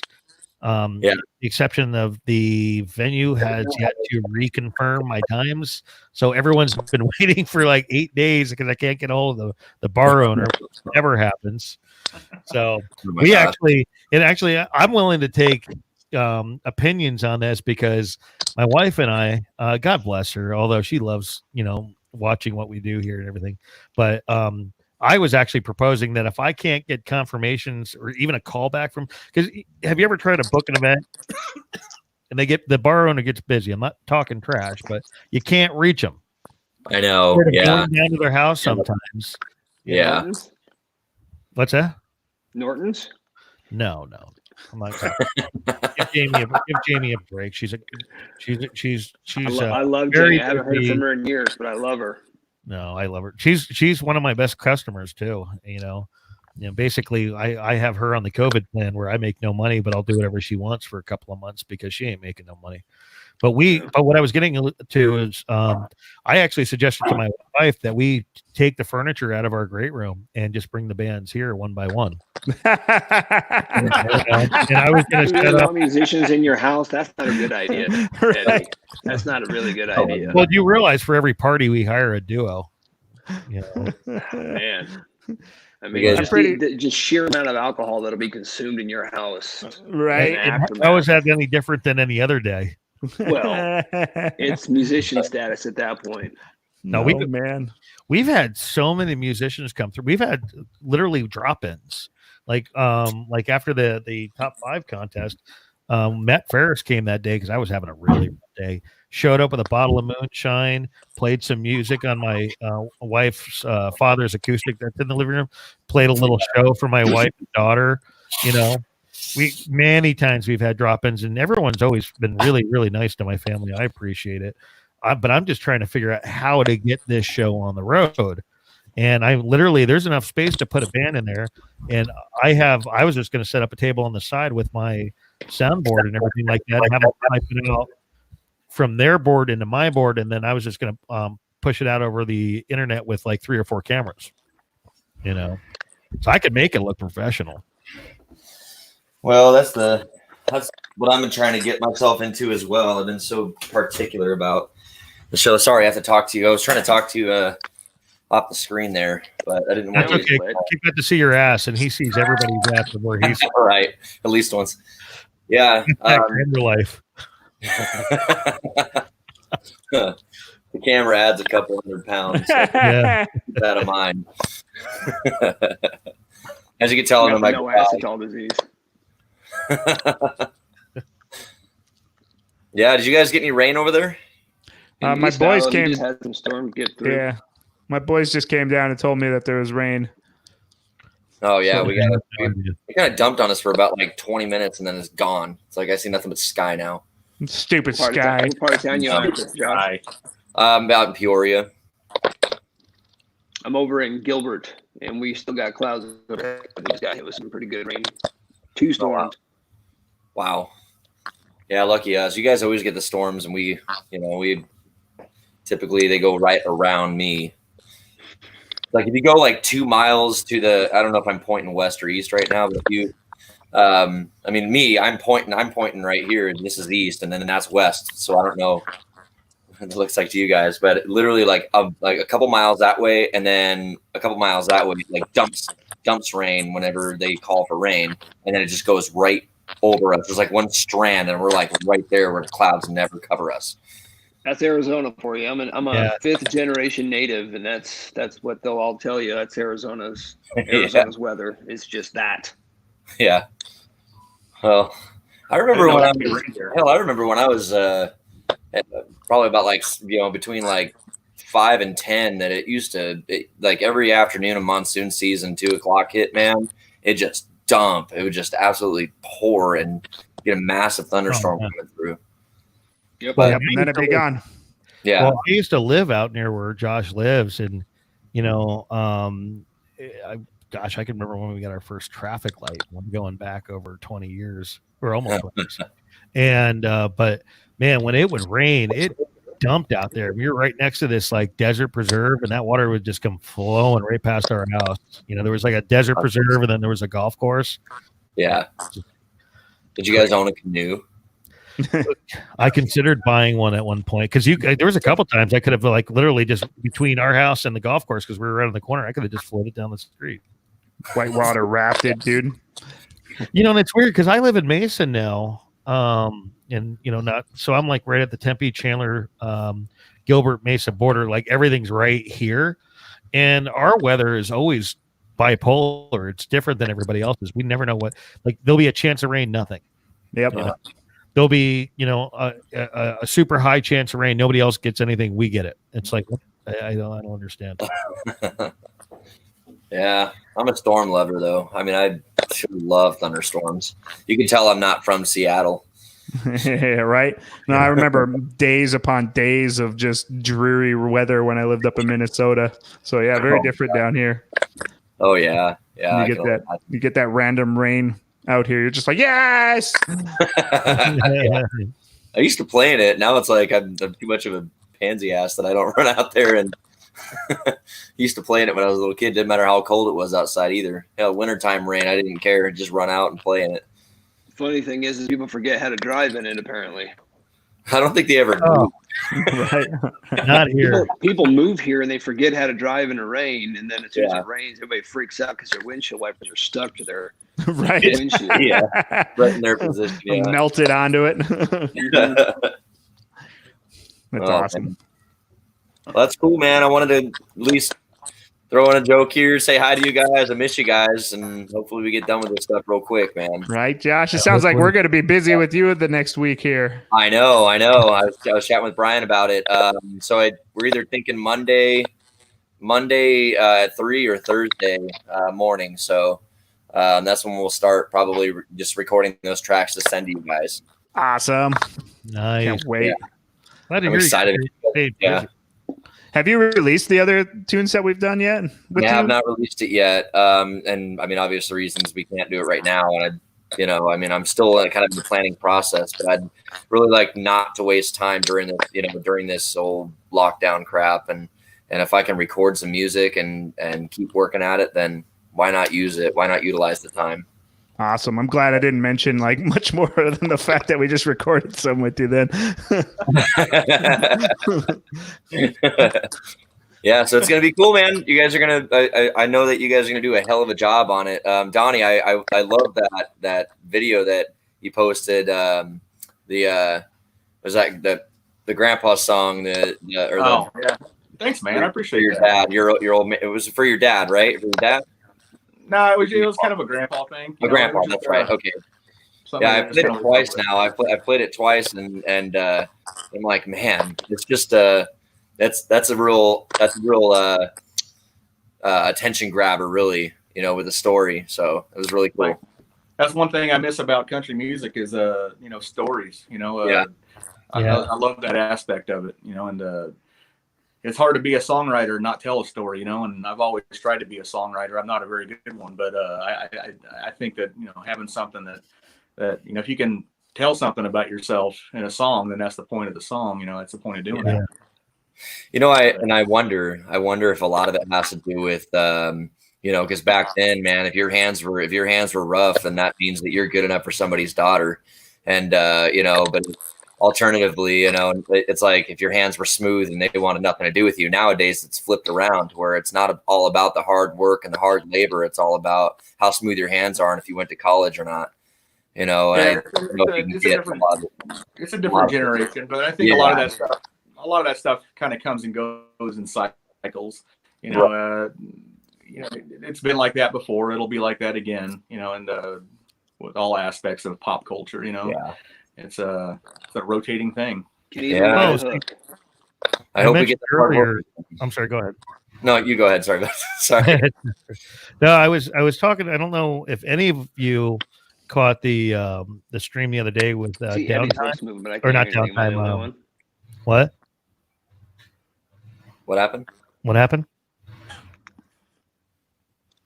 What's wrong, Rich? I said I can see lips moving, Eddie's lips moving, but I couldn't hear him. Oh, I can hear him. Yeah, I hear him just fine. I can hear you, Kit. That's weird. Yeah, am I good for everybody else? Max capacity of. I can hear you. My good side. Okay. No, I was talking about. So we had the county line the other day on the air, and they had just dropped a new album, 6 tracks, but it was actually pretty good, and they were telling stories. So it's funny that you should mention that because it was not a bad album. I really enjoyed it. And we actually played some of it on the air here. And the reason why I wanted to do that was because, like, I can't remember the last time, you turn on the radio and you'd hear, hey, this is, such and such. I mean, I think Midland, when they dropped theirs, the last couple, they were really like cool. And they there was a story behind it. But I am so like, my daughter will turn on the radio and it's just more pop crap. And this wasn't that. So, it was a real pleasant surprise. And I've never seen them live, so I didn't know what to expect when they sent it over to me to review it. And yeah, I mean, the album in the title song is called Last Call. And it's if you listen to it, if anything else, it actually speaks more to musicians, if anything else, the end of the night, Last Call comes through. I think we lost Rich. Last Call comes through, and then y'all start packing up, or you're getting ready to pack up, but that's like the moment where everyone starts really partying, and you got that last few minutes before you have to quit. At the venues that go till that time anyway. Right. But if you listen to the song, that's the story it's telling you, and I totally started having all these memories come through. And we stopped it a quarter of the way through, and we all had to reminisce about how much we miss somebody screaming "Last Call" in general. Right. Yeah. I think at the end of the broadcast, I'll actually tell my wife to scream "Last Call" from the hallway so that we all can reminisce. But yeah, you guys really need to check out that album. It was the writing was really not bad. There was one on there that actually had to do with flying, and it was actually named after the gate that the guy lands a plane into and whatnot. So it's kind of a neat album, Yeah. And I don't think we get enough. What's that? I'm sorry. So I'd like to take a listen to the album for sure. I think you'd like it. Where do they have it anywhere that I can look it up, or is it? You can go, it's on their website, but I was having audio dropouts on the website. Okay. So you can go there. What'll happen is every now and then there's like it'll drop out for about a second or two, and it comes back, which sucked because they offered to send it to me, and I said no, I'll just stream it from your site. No, yeah. And it was dipping out on the air live, and I'm like, guys, there's nothing I can do. But they're on like Amazon, Spotify, iTunes, and all that. And it's all uploaded on it. Okay. Yeah, it's all uploaded. Plus, next week I'll actually have the samples from iTunes actually on our website at countryroadentertainment.net. Awesome. So it's really not bad. And I've been chasing Tucson for so long. I'm like, I know we have talent down there, but I'm trying to bridge that gap between the valley and because we get the talent in from northern Arizona, like with Southbound. Yeah, with Jeff and whatnot, but we don't get enough from Tucson here because I don't know if there's certain groups or something down there that are just kind of isolating them, and because even during the interview they were saying that they play in Flag, and they kind of skipped over Phoenix, and I'm like, well, there's so many good places to play here, and I don't want to add more competition, but it just proves my point that Arizona has bring it on. Yeah, it's variety. I don't call it competition. No, see, I don't either. Some people get touchy, and that's why I say I'm not trying to. But I mean, just like everyone says nowadays, we're all in it together. I think that at least here in Arizona, the music industry, the bands have a camaraderie, and for the most part, I really feel as if the musicians tend to help each other more than anywhere else. Yeah. We don't have the political bull crap that you might see at the Nashville machine, as I call it. I love Nashville, but it's so cutthroat there. Whereas here you have a couple of yahoos just like anywhere else. But for the most part, I think everyone generally cares about each other. And the thing is they're not going to book you 7 days a week anywhere. And right. And you don't want that. So, but the thing is some do, but I don't. Yeah. I mean, yeah, I wouldn't want that, but but the thing is that, just like, contacting each other, networking, helping each other, finish songs, helping each other write songs, helping each other get gigs. I see more camaraderie here than I mean, like even in Colorado, I've been trying to get into that scene and figure out what the hell is going on in Denver. I'm not seeing that yet, but I could be wrong. And maybe I just, when on my next business trip up there, I'm actually going to really kind of soak myself into the scene and see if that is the case. I don't know. But from what I can tell right now, it's very segregated. As far as Nashville is concerned, I mean, so there's one specific encounter. I think, did we lose you, Eddie? He's probably there. He's been popping in and out. Okay. So actually being in Nashville, there was one person in particular that had a really positive I had a positive encounter with, and that was Chris Young. And he even, I mean, I'll spare the details of what happened. But he made a comment to me when I said, yeah, because there was some sort of an altercation that went down. And I said, I said, us musicians, we have to stick together. He says, no, buddy. He says, look, he says, it's bigger than that. He says, you don't treat humans like that.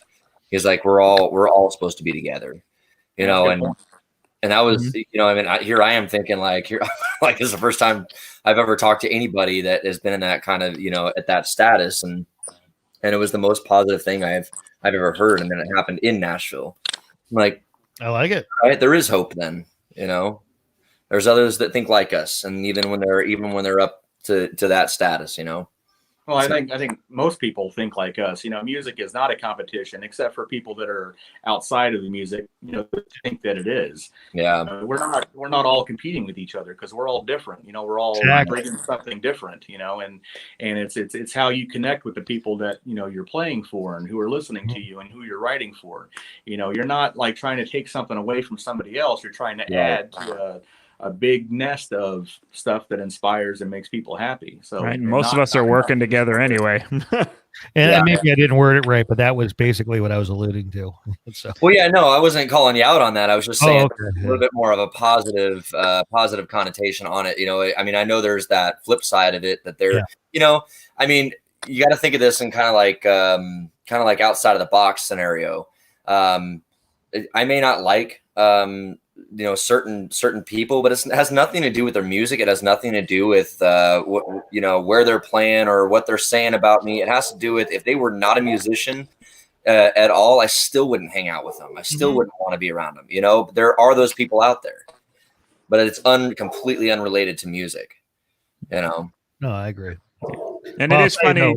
It's funny that you mentioned Tucson and kind of the lack of bands out there when you were talking about Midland earlier. I guess lead singer from that group is Tucson, or at least from that area.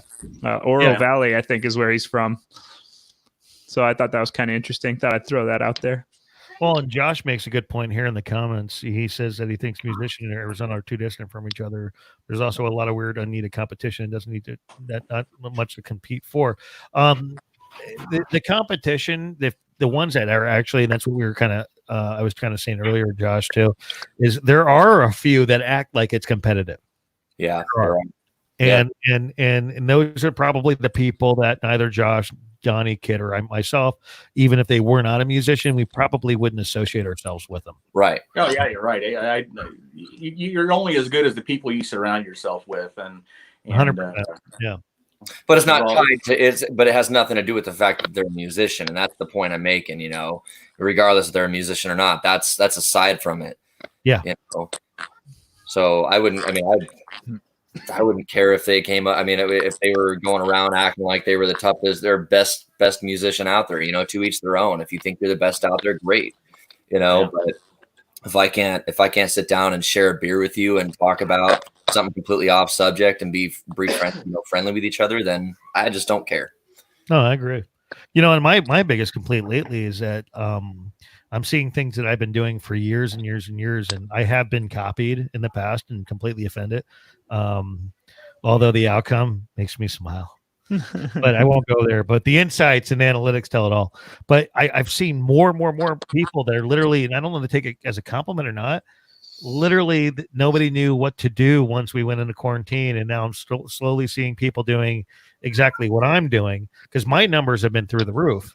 But I kind of don't always take that as a compliment when people steal my content. But so as a promoter, and I consider myself part of the music scene for two reasons. Obviously, as a promoter, but other because I used to be a musician, and once you are, I think you always have that in you, and you have that camaraderie and your love and the passion for the scene. But as a promoter, when I see people walking in on top of me and repeating what I'm doing, like even down to what we're seeing right here, right now, has been carbon copied, and literally have stepped on my feet in places I was working with to get themselves in. And I'm like, come on, really, guys? Like, yeah, that's the shenanigans of it sometimes. Well, I mean, but the positive side of that would be is that, you know, obviously people are thinking you're doing something good. You're doing something that's intelligent. So, you know, take it as a compliment that people want to be like you. People want to do the same things you're doing. Yeah, You know? definitely. I try, but if you heard my swear words and yelling, my wife and kids the other day, they heard me. I went into a rant in the kitchen the other day, and I'm going across the house. I was throwing stuff. I'm like, again? Don't get me wrong. You know, I would be the same way, you know, and I have been the same way before. But when push comes to shove, man, when you're on to something good, people want to do the same thing you're doing, and you're the leader. You can't be bitter about other people doing the same thing you're doing because, like, we are all doing the same thing. Well, when I'm saying the same thing, I mean like literally carbon copying. You know. Yeah. I mean, offline, I can tell you, I can give you an exact website and a Facebook group and everything that literally to the layout of the website copied me about, I don't know how long, maybe a year ago or something, but their numbers have, you know, you can see, you know, I mean, let's imagine this. So we do our news articles, for example, here and there. We'll do reviews and band interviews or whatever we're doing in them. And their idea for that when they copied that was, well, we can't create. So we're going to talk about who we had drinks with and what show we watched and what a great time we had. And that thing is about 2 sentences long. Who's going to read that? You know, right. When this whole thing started, you can ask Carly, and you all know my wife, right? Yeah. You can ask her. I didn't sleep for the first couple of weeks hardly, except for I would take naps during the day. I was up all night trying to figure out content and new ways to support you all and to keep myself going here. Otherwise, I was going to lose my mind. So I literally, you know, I would be running stuff past Bill Bogan at 2 a.m. Yeah. You know, so I mean, I'm, you know, so why I was upset was I'm busting my butt trying to find new and creative ways, just like with what you're seeing here with the live streams, right? You know, Kit and Donny were aware of this, you know, way back when I talked about it, but it was not necessarily going to be live. You know, it's going to be more post. But, you know, now we're in quarantine. So I'm like, let me doctor this up. And I, you know, went out and purchased the software, set up the layouts, did the graphics and everything like that so that we can still keep your fans engaged. And then someone goes and literally goes, oh, well, here, let me just put this over here, you know? So that's why, I mean, I have the rant. But look at the bright side of it. It's your fan base, right? So people that have come over to your page are your fans, period. It wouldn't matter what they do. They can try to copy you all they want. But generally, when people get invested in something, it's they have a tendency to be true followers and dedicated to you because they know exactly who's doing it. So, and you're right. And the thing is I've seen in the past when people do this, it's short-lived. Yeah. You know, you'll see what they're doing for a minute. You got your thing, man. What's that? Said you got your thing going, brother. Oh, man, I'm telling you, know, you're right. I'm just whining, I guess. I mean, it was 3 years in January. So, and I'm still, but like Kit and I were laughing because, you know, Donny and Kit, I announced on their, that's what probably got me in trouble with my day job now that I think about it. Because I announced on their podcast that I was preparing to go full time. Son of a bitch. And then somebody watched, huh? And I literally got forced to quit my job. They said I was, but they missed it completely. They were like, they said to me, they're like, you're looking for another job, aren't you? I'm like, what? No, you're going to quit. You're looking for a new job. I'm like, who told you that? You did on a podcast. Yep, I never said I was looking for a new job. I've had this job, and I do own an IT consulting company that I've had since. I mean, it's always been like kind of a side hustle, but I've had it since I was 26 years old. So why would I look for another job when if I can find ways to support me doing this? You know, and my wife and kids have been cheering me the whole way. Actually, since I started dating my wife, who was never on social media, and I told Kit and Donny that when I was on their podcast, and they're like, by the way, everybody check out the Donny Grubb Band podcast. Yeah, it's actually in the description on YouTube. You'll find links to all Donny Grubb stuff as well. Can I interrupt you real quick, Eddie? I got to get out of here, buddy. I'm sorry for cutting you short here, but I got to get going, my friend. But thank you so much for having me on here. I really do appreciate it. It was awesome. Yeah. We'll do it again soon. Take care of yourself, Bruce. Bye, guys. Later on, buddy. Bye, guys. But yeah, so I mean, it's it's just it's one of those things. So somebody I don't know misconstrued it or what they did, but it was weird. It was really weird. But yeah, so I got forced to quit my job, and what they did was did I tell you about this, Donnie? After the fact, I think you did. But... Yeah, they threatened to, so they were going to take my pay down by 30%, and then I had to change locations of work, and then nobody would be able to pick up my children at that point from school. Like, so my son gets done at 2, my daughter gets at, or I think maybe it's her 2, him 3. Yeah, 2, then 3. And then I was getting there roughly just around 5. So they actually had to wait for me. Yeah. And they were telling me I wouldn't be able to leave until 5, and I had to go to work in Scottsdale.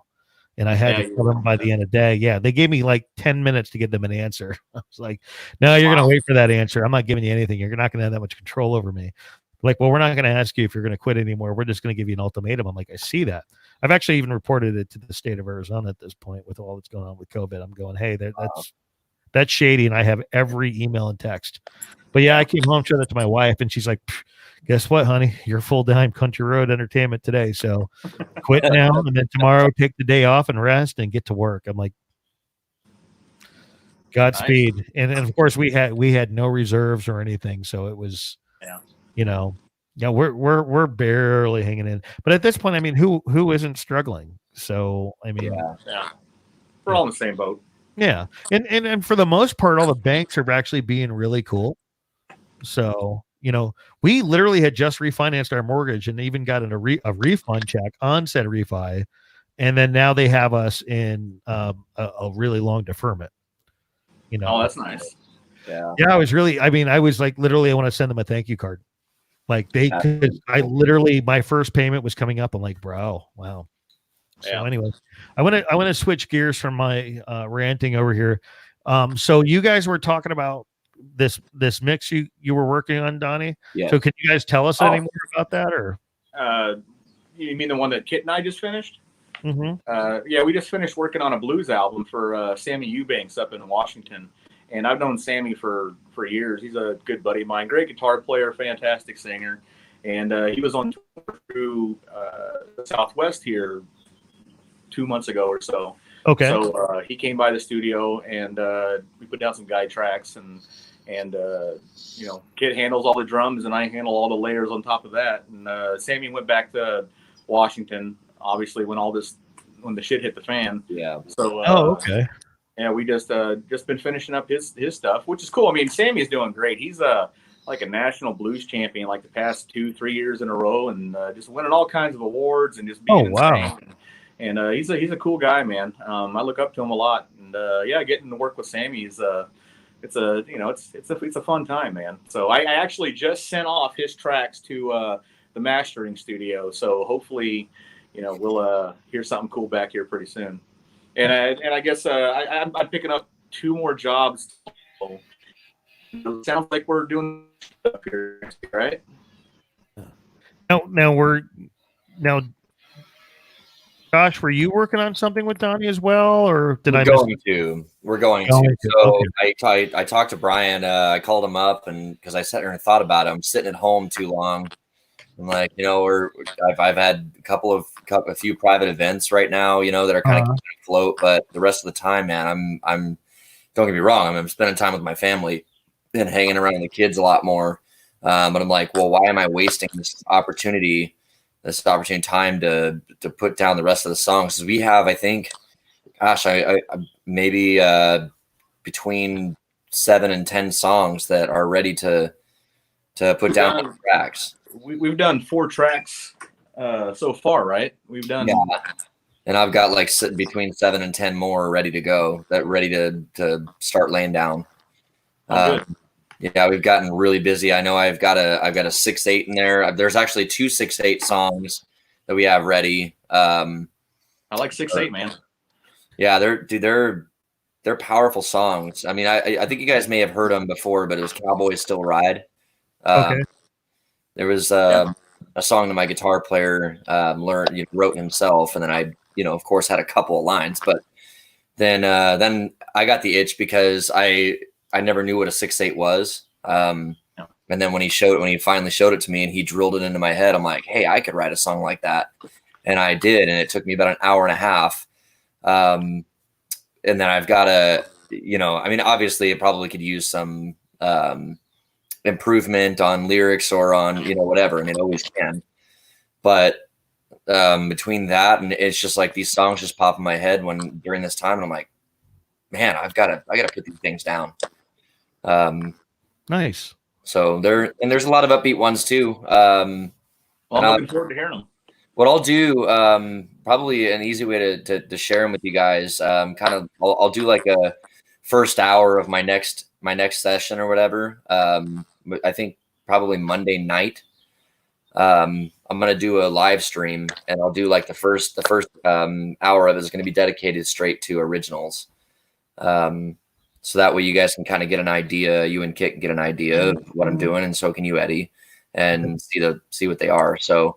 Well, I'm assuming you're going to send me some tracks next week after you're done with Brian, right? When I'm done, yeah. So I think he's going to send them to you. We're going to lay down as many as we can on the acoustic guitar, and then just the rough track, whatever.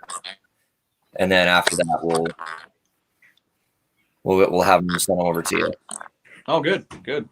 So I'm looking forward to hearing them, man. I'm honored to have you guys on my album. Hey, look, Chad Borman just walked in the door. You guys don't know Chad, do you? Who's that? I don't think so. Eddie from Country Road Entertainment. That's Josh Roy right there, and cool. Wait, no, because I'm sitting in a pink chair, so I'm somebody different today. Oh, can you see my buddy yet? Darnation. There he is. There he is. That reminds me, Josh. Not only did we highlight you at the beginning of the stream, thank you for being a patron, especially with everything going on, buddy. It's one of our only sources of income in this house right now, so we thank you. At least we can cover our expenses.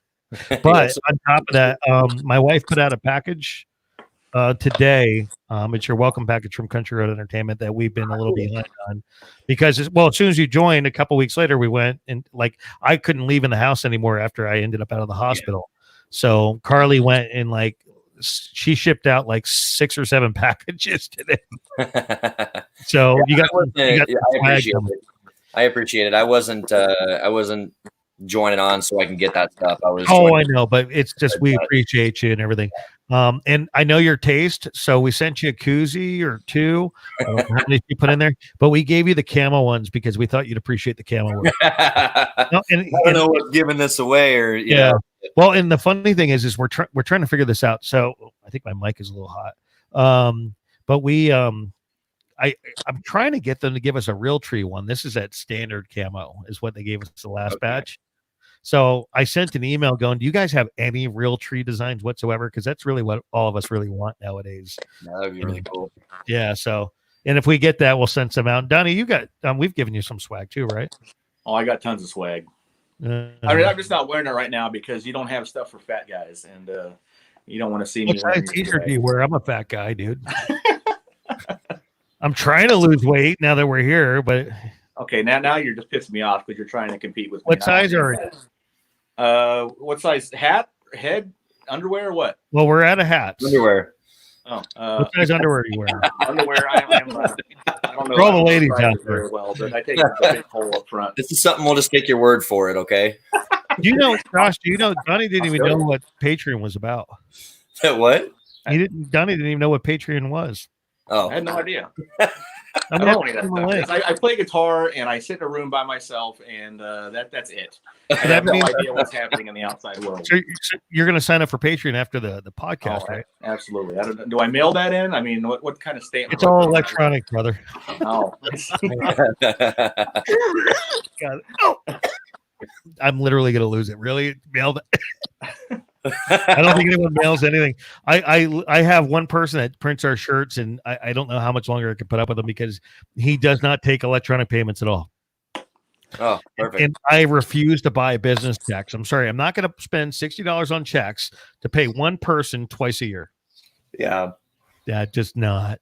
I stopped using checks. I started using them with my whole band, but then I was like, well, it's easier just to send it via Cash App or some things. So this guy won't take those. Yeah, see, hey, and it keeps record of all of it. It's kept a record since the beginning when I started using it, so I can just scroll all the way down and see every payment I've ever sent to anybody. Yeah, it's like you can get you can make yourself a statement like in seconds with any of those things too. Yeah. So if you need to go and put it on there showing, hey, I didn't actually make X amount of $1,000 this year. I actually had to pay out my mates, and here's where the payouts were, and you're clean on your taxes. It's so easy. Here, I've got an idea. So just test it out for us. Send Donnie and I a couple grand each, and then make a couple of invoices. Right. Just so we know, we can show the viewers.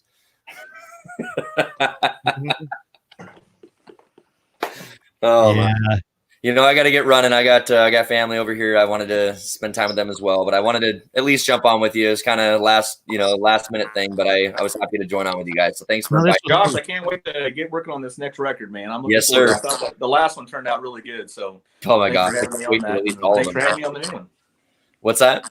I said thanks for having me on the last one, and thanks for having me on the new one. Dude, I'm honored. Thank you.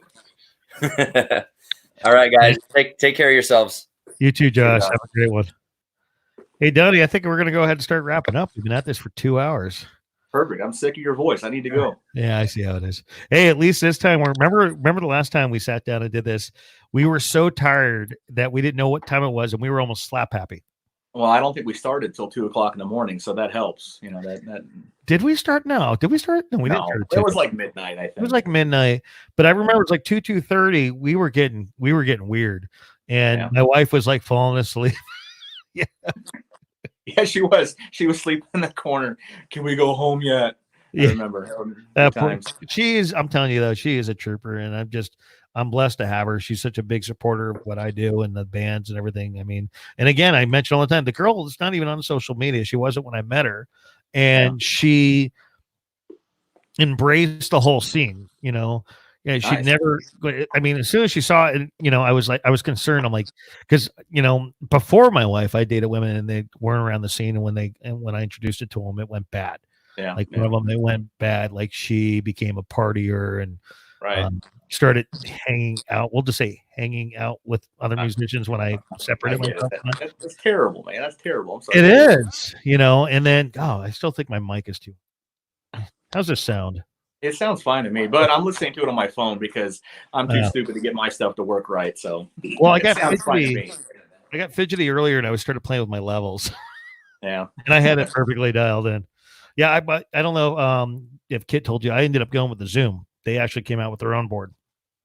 Oh, did you go with the Zoom? That's cool, man. I looked at that. So it's the 8-channel with the built-in recorder. I haven't done any recording off of it because the app that I'm using does the recording for me. So then I drop it down. I mean, obviously it's stored on Facebook and then stored on YouTube, but then I drop down the video and then I get a separate track just for audio that goes for the podcast. Hey, speaking of recording, so all my friends out there that are recording, you know, like I am, I'm finally Pro Tools free. Thank God. I'm so sick of Pro Tools. Are you really? Yeah, Luna launched a couple days ago. Finally, I've been waiting for it for a year, and it's amazing. So screw Avid. I'm gone. I've been with Avid for 20 years. I want to say I've been using Pro Tools my entire professional career, and I've gotten so sick of them. You know, the whole thing sucks now. So Luna has finally launched from Universal Audio, and it's amazing. That's I'm awesome. So happy about it. It's going to make everything so much easier for me. I didn't know that. I mean, there's so many people I know that are still on Pro Tools. I used to actually build the computers and the tower, like the duplicators, all this stuff for Pro Tools machines back in the late 90s, early 2000s. That was I used to build them for recording studios. Yeah. So. Yeah. It was I was introduced to that when I was in college because Pro Tools was a brand new thing when I was in college. And in fact, I had one class dedicated to digital recording, and they were still working with ADATs and stuff. And then right about the last, I want to say 8 months of my program, we got our first Pro Tools machine. And it was an amazing thing. So I was a Pro Tools guy right out of the gate, you know, and every studio job that I'd had since, you know, was working on that format, you know, until recently. And even now, sending sessions to, you know, other studios and stuff, you know, they want it in a Pro Tools format. And but I got a feeling Luna's gonna fix a lot of that, and thank goodness, man, because Avid is just kicking my ass. I'm just so happy right now. And then they launched on my birthday, so that was a great birthday present for me yesterday. So you already bought the license and everything? Actually, I didn't have to buy it because I use a bunch of UA hardware, so I got it as part of my account with them. So they just said, "Hey, we launched it. You know, here it is. It's all yours." Nice. It's awesome. So yeah, I'm excited. That's awesome. Yeah, you probably want to spread the word on that. I think people would be interested in an alternative at this point. Yeah, definitely. Get away from that subscription bullshit, man, because that whole thing is just ruining the industry. I think, between okay, so if you're working on a Mac platform, your Apple stuff is always updating, like every other day. There's something. Yeah, and then it always takes Avid like 6 months to catch up. So if your computer happens to do an automatic update or something, and then you go to use your machine, you can't open Pro Tools, and then it's just a mess. Well, see, and that's why everything I have is subscription based. I mean, I think I probably spend close to $150, $200 a month in subscriptions for software. Yeah, so do I. I hate the fact that it's moved that way. It makes it hard for guys that are making a living doing this. It started 15 years ago. People don't realize it. It started maybe 15 years ago. And it's really in the past 5 years, everything is almost completely to it now. I mean, you can still buy a license for something, but then they don't want to give you updates. Right. Yeah. You get a subscription for 6 months, and then after the 6 months, you got to buy the software all over again. And just for that reason, I turned off auto updating on my MacBook because I got all this, between the video, the audio software, all the stuff I have to support, everything that I do, I couldn't risk it breaking anything. And then Catalina, I had to wait until last week to install Catalina. Catalina came out 6 months ago. Yeah. So I had to wait until everything caught up before I could install it. I broke Keychain, which sucked. Oh yeah. It took me 3 hours to resolve that. I actually had to break Keychain on every one of my Apple devices. Yeah. And then come back because the only one that actually had anything left is to my left, is my iPad. Everything else I owned lost all Keychain, saved everything. And I was like, oh, this is not good. I was in a panic. That's terrible, man. I hate that keychain thing too. That freaks me out too. I encrypt it. It took me a lot of years before I want to use it, but now I heavily depend on it. So it is what it is. I'm stuck in my old ways, man. I'm an old man. I've been an old man since I was 12 years old. Dude, I'm turning 41.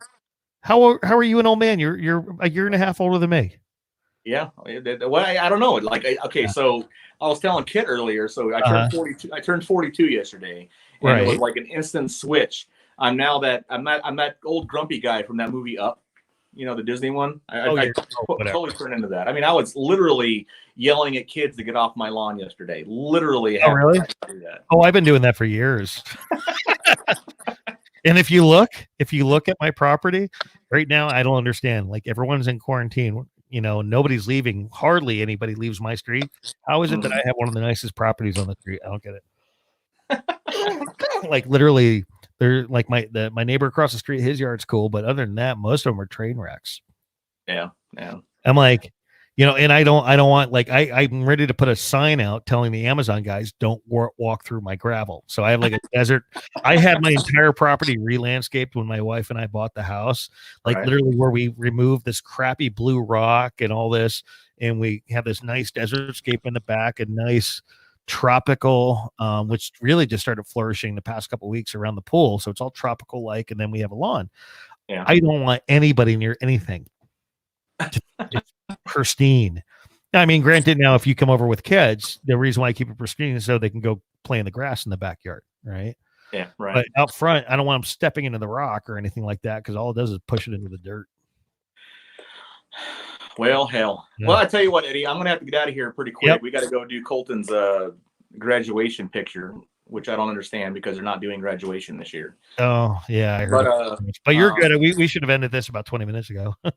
Oh, I know. Yeah, don't get me started, man. I want to go forever about that. I'm so pissed off right now. I feel my heart is broken for the kid, man. Okay, so we spent 12 years, 13 if you want to count in kindergarten. Oh yeah, working his ass off.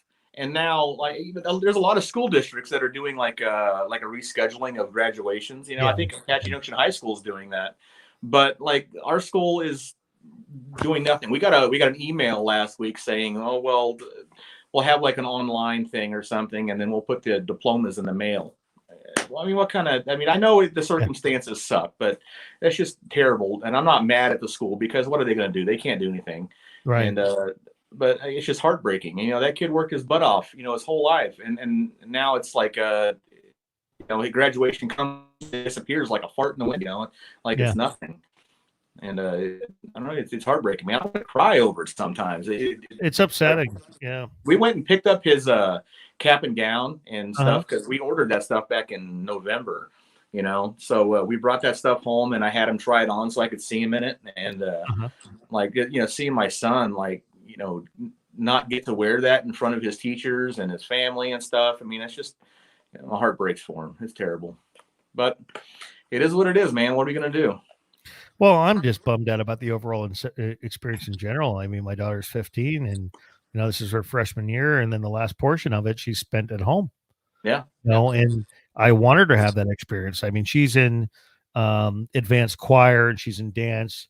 She's trying to do, she wants to be a country singer. Remember, I told you that. So she's taking all these cool classes so she can learn to dance. She can learn to sing and she really, over the past year in advanced choir, she's actually getting accepted into what it looks like concert choir. Nice. So now she's not singing country, but she's really learning how to sing and she knows that. And then you know, now she's stuck at home and it's like, God, she's missing all that. Yeah, right. It breaks my heart, you know. It is terrible. I mean, they're giving them assignments, but it's still not. Yeah, you know, it would. So I still got my younger son. You know, he's a sophomore this year, and so he's doing the online classes and stuff, and it's all a joke. You know, it's it is. Yeah, and I know the teachers are doing the best they can but I mean, they're not doing any sort of state testing. They're not doing anything, so nothing counts. It seems like it's just busy work, you know. And no, that's really what it is. No. He even came to me and he's like, I don't see the point in us having to do this. It's not, you know, I don't know. Yeah. I'm going to get weird about it if I keep talking, so I'm going to stop talking about it. No, I'm right there with you, brother. I mean, yeah, 100%. But I hope I get to see you up in Canada. You know, that you know, as long as that doesn't go away, then were you able to get me into the budget for that? Yeah, we're all taken care of. We can take you up there. Okay. There's no way I'm going to be able to put it on my own buck. No, I know. Oh my gosh, especially now. But as far as I know, and we haven't been canceled yet. But well, I'm fingers crossed, and I renewed my passport, so we're good. Good. Yeah. I'm excited. I hope everything lifts, and I hope we can get into Canada. And that's going to get. And trust me, you're going to get hooked up. That'll be some of the best footage you've gotten. So, yeah, you know. We're gonna, you know, how is the data from that area anyway? I haven't looked. Like, I don't know. I talked to Kenny. Kenny called me last week to see how we were doing out here because it's funny. Like all the Canadians up there think that we're all shooting each other down here by now. Oh, really? Other Canadians I know that are up there, they it sounds like they're in a better but stricter situation than we are. Oh yeah, they're very strict up there. Yeah, you know? absolutely. It is what it is. You know, I'm not going to get political, but you know, they're different up there. But he called to see how we were doing and make sure we were all right. And he said that they were on strict lockdown and, you know, in several places where they weren't even they couldn't even leave their house, you know, so who knows, you know, I think I saw something about like their peak not being expected until like mid-July. So if that's the case, then good possibility it'll be canceled, but who knows, you know, I'm still praying for it. Yeah. It's something I look forward to every year. Well, let's hope for the best. Absolutely. Sure. Yeah. All right, man. I got to get out of here. All right. Same here, man. So be safe and be healthy and take care of your family. I will. You too. See you later. See you soon. All right, folks. I hope you enjoyed it. That was kind of a long one, but you know, I'll tell you one of the best things about hanging out with Donny and Kit is you really never know what direction you're going to go in. And it's a whole lot of fun. So be sure to check them out, Donny Grubb Band.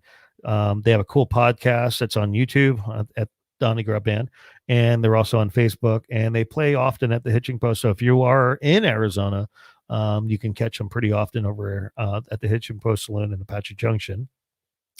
Outside of that, if this is your first time here, we'd love it if you could show us some love.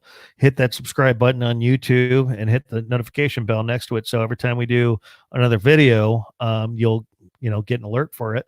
And right now, as we were talking about earlier, we're doing these live streams, and mostly because of the social distancing. But we will still do occasional, uploads that are more personal and whatnot. But we really hope to getting to the music vlogs again very soon. We miss touring with the bands, and I know a lot of people miss those videos. But right now, at the moment, we're just not going anywhere, so that's just not a thing we can do.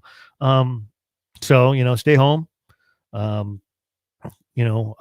Practice social distancing, wash your hands, and the sooner we do all that as a group, because we're all in this together, folks. And the sooner we do it, the sooner we're through this, and we can all go back to work, and that'd be great. So thanks for coming and watching. Love y'all. Be sure to check us out at countryroadentertainment.net and on Facebook at Country Road Entertainment. We have lots more coming. We have a new some album reviews coming this coming week. A couple more live streams. We have an upload coming. Hopefully we can actually get out of the studio and do something for you. We haven't decided exactly what, but we're going to kind of keep it entertaining and interesting as best we can. So in that, y'all have a great one, and we'll see you soon. All right. Bye-bye.